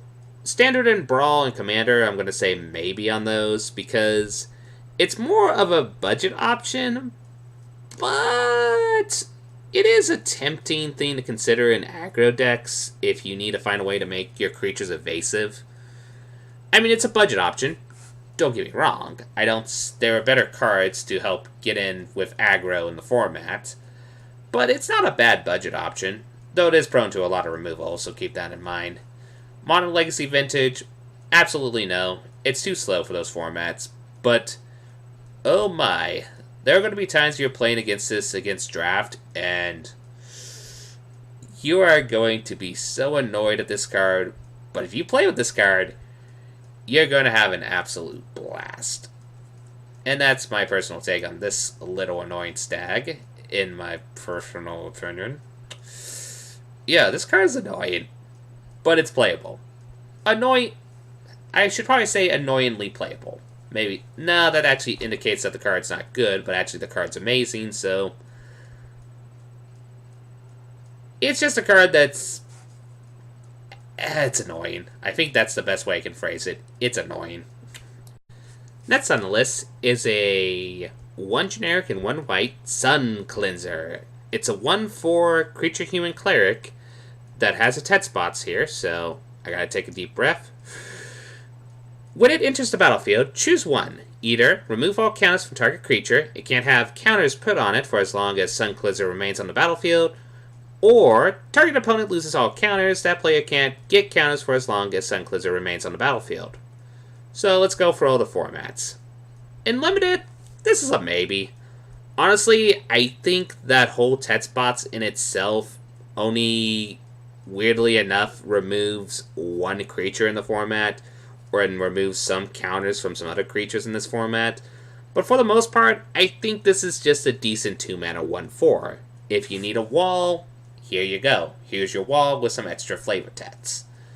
In Standard, it's an absolute maybe. It really is dependent on your meta. If your meta is very counter-based, besides Walking Ballista, because it doesn't answer to Walking Ballista, but if it has any of all energy shenanigans, like Ritz's Energy or such, this is the perfect sideboard hate card for those type of decks, because, hey, we take all your energy off. The amount of tempo loss they get for losing their energy is pretty significant, so it's a really good card in those type of decks, or any decks that you see that manipulate with energy quite a lot. In Brawl Commander, it's a maybe. It really is dependent on your local meta. If you see people playing Atratza decks, or if you see people playing counter decks, then this is a great sideboard card. Well, not really sideboard, since you do have to main board it, but it's a good tech card. Modern Legacy Vintage, I'm going to lean on no to potentially janky, because I don't think this is relevant enough to see play. Especially in Modern, because at first glance, if you don't read it properly, you'll think, oh, I could lose my poison cap. No. It says target opponent, not target players. So, it's not really a good counter against Infect, so, I say, this is a great tech card that they produced to help us combat against energy-style decks in the Standard format. But all of that, it's just a decent wall in Limited, and you might play it in Brawl and Commander as a potential tech card, depending on your local meta. Next on the list is an instant spell, 1 generic and white for My Leap. And it's an ability that gives target creature +2/+2 and gains flying until end of turn. So in Limited, this is an absolutely playable combat trick. If you're especially going into either an aggro-based deck or any mid-range deck or any deck that has a big creature that needs to get evasion really quick, this is a very decent way to get evasion. But it's also a very relatively decent combat trick too for trade purposes and such. So, absolutely playable and limited. Don't pack one, pick one this, obviously, but more just, if you're in white and you see this, you can play this as a 1-of in your deck. Standard, I would say no. I don't think there's any deck currently in the format that wants this type of combat trick. And since this is a reprint, and I don't recall it seeing play at all, so I would say no on that. Brawl Commander, maybe if you need a combat trick for your decks, but keep in mind there are better combat tricks than this, but it's a good budget option. And Modern Legacy Vintage, no. Honestly, this is more a card you see in beginner decks, or you see in Draft, And like I said, it's a core set, so most of these cards are going to be low-powered, and this is more a low-powered, good combat trick in draft. It might see some budget play in some of the other formats, but it's not the best card in the world, but it's not a bad card either. Next on the list is a sorcery, free generic and 2 white for Cleansing Nova, with some solid art from Noah Bradley. And it's a sorcery spell that has choose one, destroy all creatures, or destroy all artifacts and enchantments. Now in Limited, I say this is a playable card, but be very, very, very careful. If you do play this in your deck, like with all board wipes, be very cautious on how you use it. Like, try to sandbag the opponent, make sure they play creatures and hold onto your hand, then play this card, and then then play your creatures out next. It feels really bad to sometimes, like, play your game out, and then you're in a state of, oh, I better remove the board or I'm dead. But my cards in my hand are not that great, but I still have to remove if I want to survive, and then I rely on top decks, so that's where this card kind of feels a little bad. And if you use the second part of the text in Limited, there is some enchantment and artifact-based stuff that are quite annoying, though I think these part in Limited is going to be saying some very fringe uses once in a while. Still, it's not a bad tech card. In Standard, I say this is a playable card. There are people who are going to make the argument that's like, well, why don't you just play Fumigate? And honestly, it's just because that second text part alone, the destroy all artifacts and enchantments. In our current meta, there's a lot of annoying artifacts and a lot of annoying control-based enchantments. So I say this is a great sideboard card for white decks to help against those specific deck archetypes. You're playing against the blue-white control deck that has a lot that's pretty much casting out and sealing away all your stuff.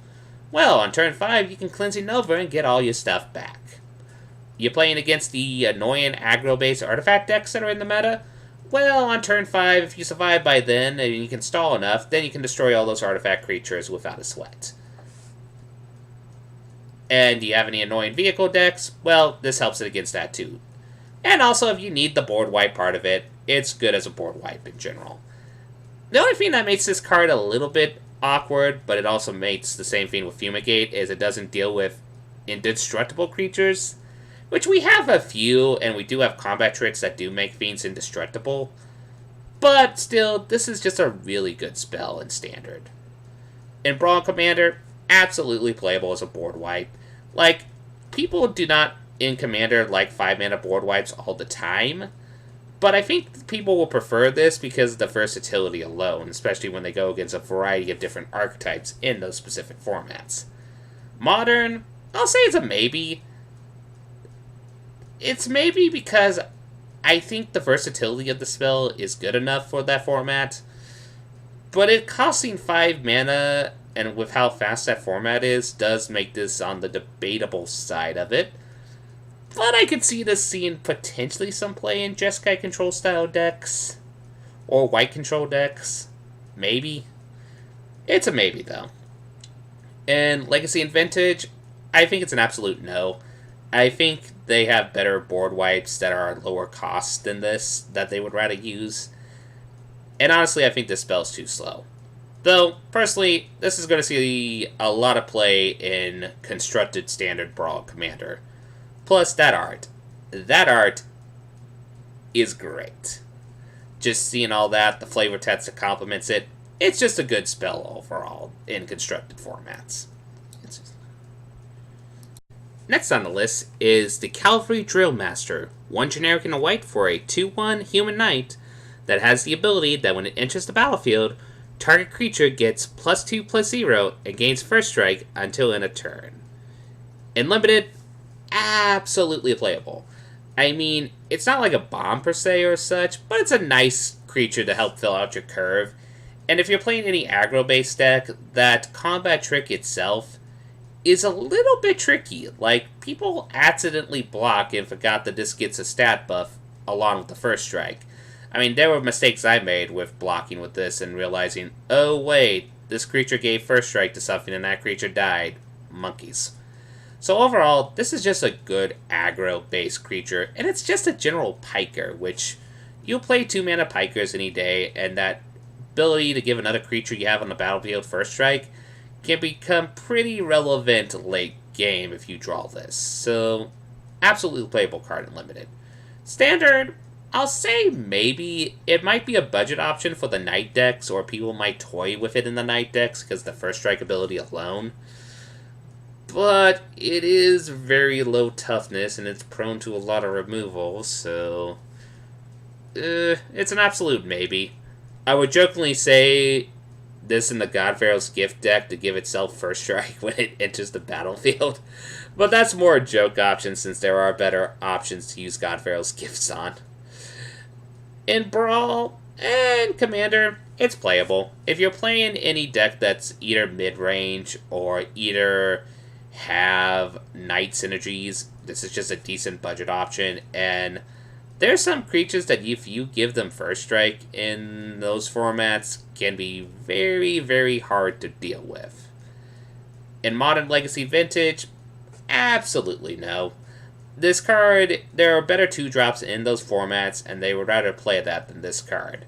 Honestly, this is just a great draft card, and it will see play probably in Standard, Brawl, and Commander as casual budget options. But still, this card in Draft can sometimes help you win games, weirdly enough. Like, those moments are rare, but when it happens, it kind of feels kind of hilarious. And the final card for the White Core set review is the Herald of Faith. 3 generic and 2 white for a 4/3 creature angel with flying, and whenever it attacks, you gain 2 life. So, for all the formats, in Limited, this is absolutely playable. It's almost even a bomb. So, you don't really... While the life gain is nice, honestly, you're playing this because it's a 5-mana 4/3 flyer.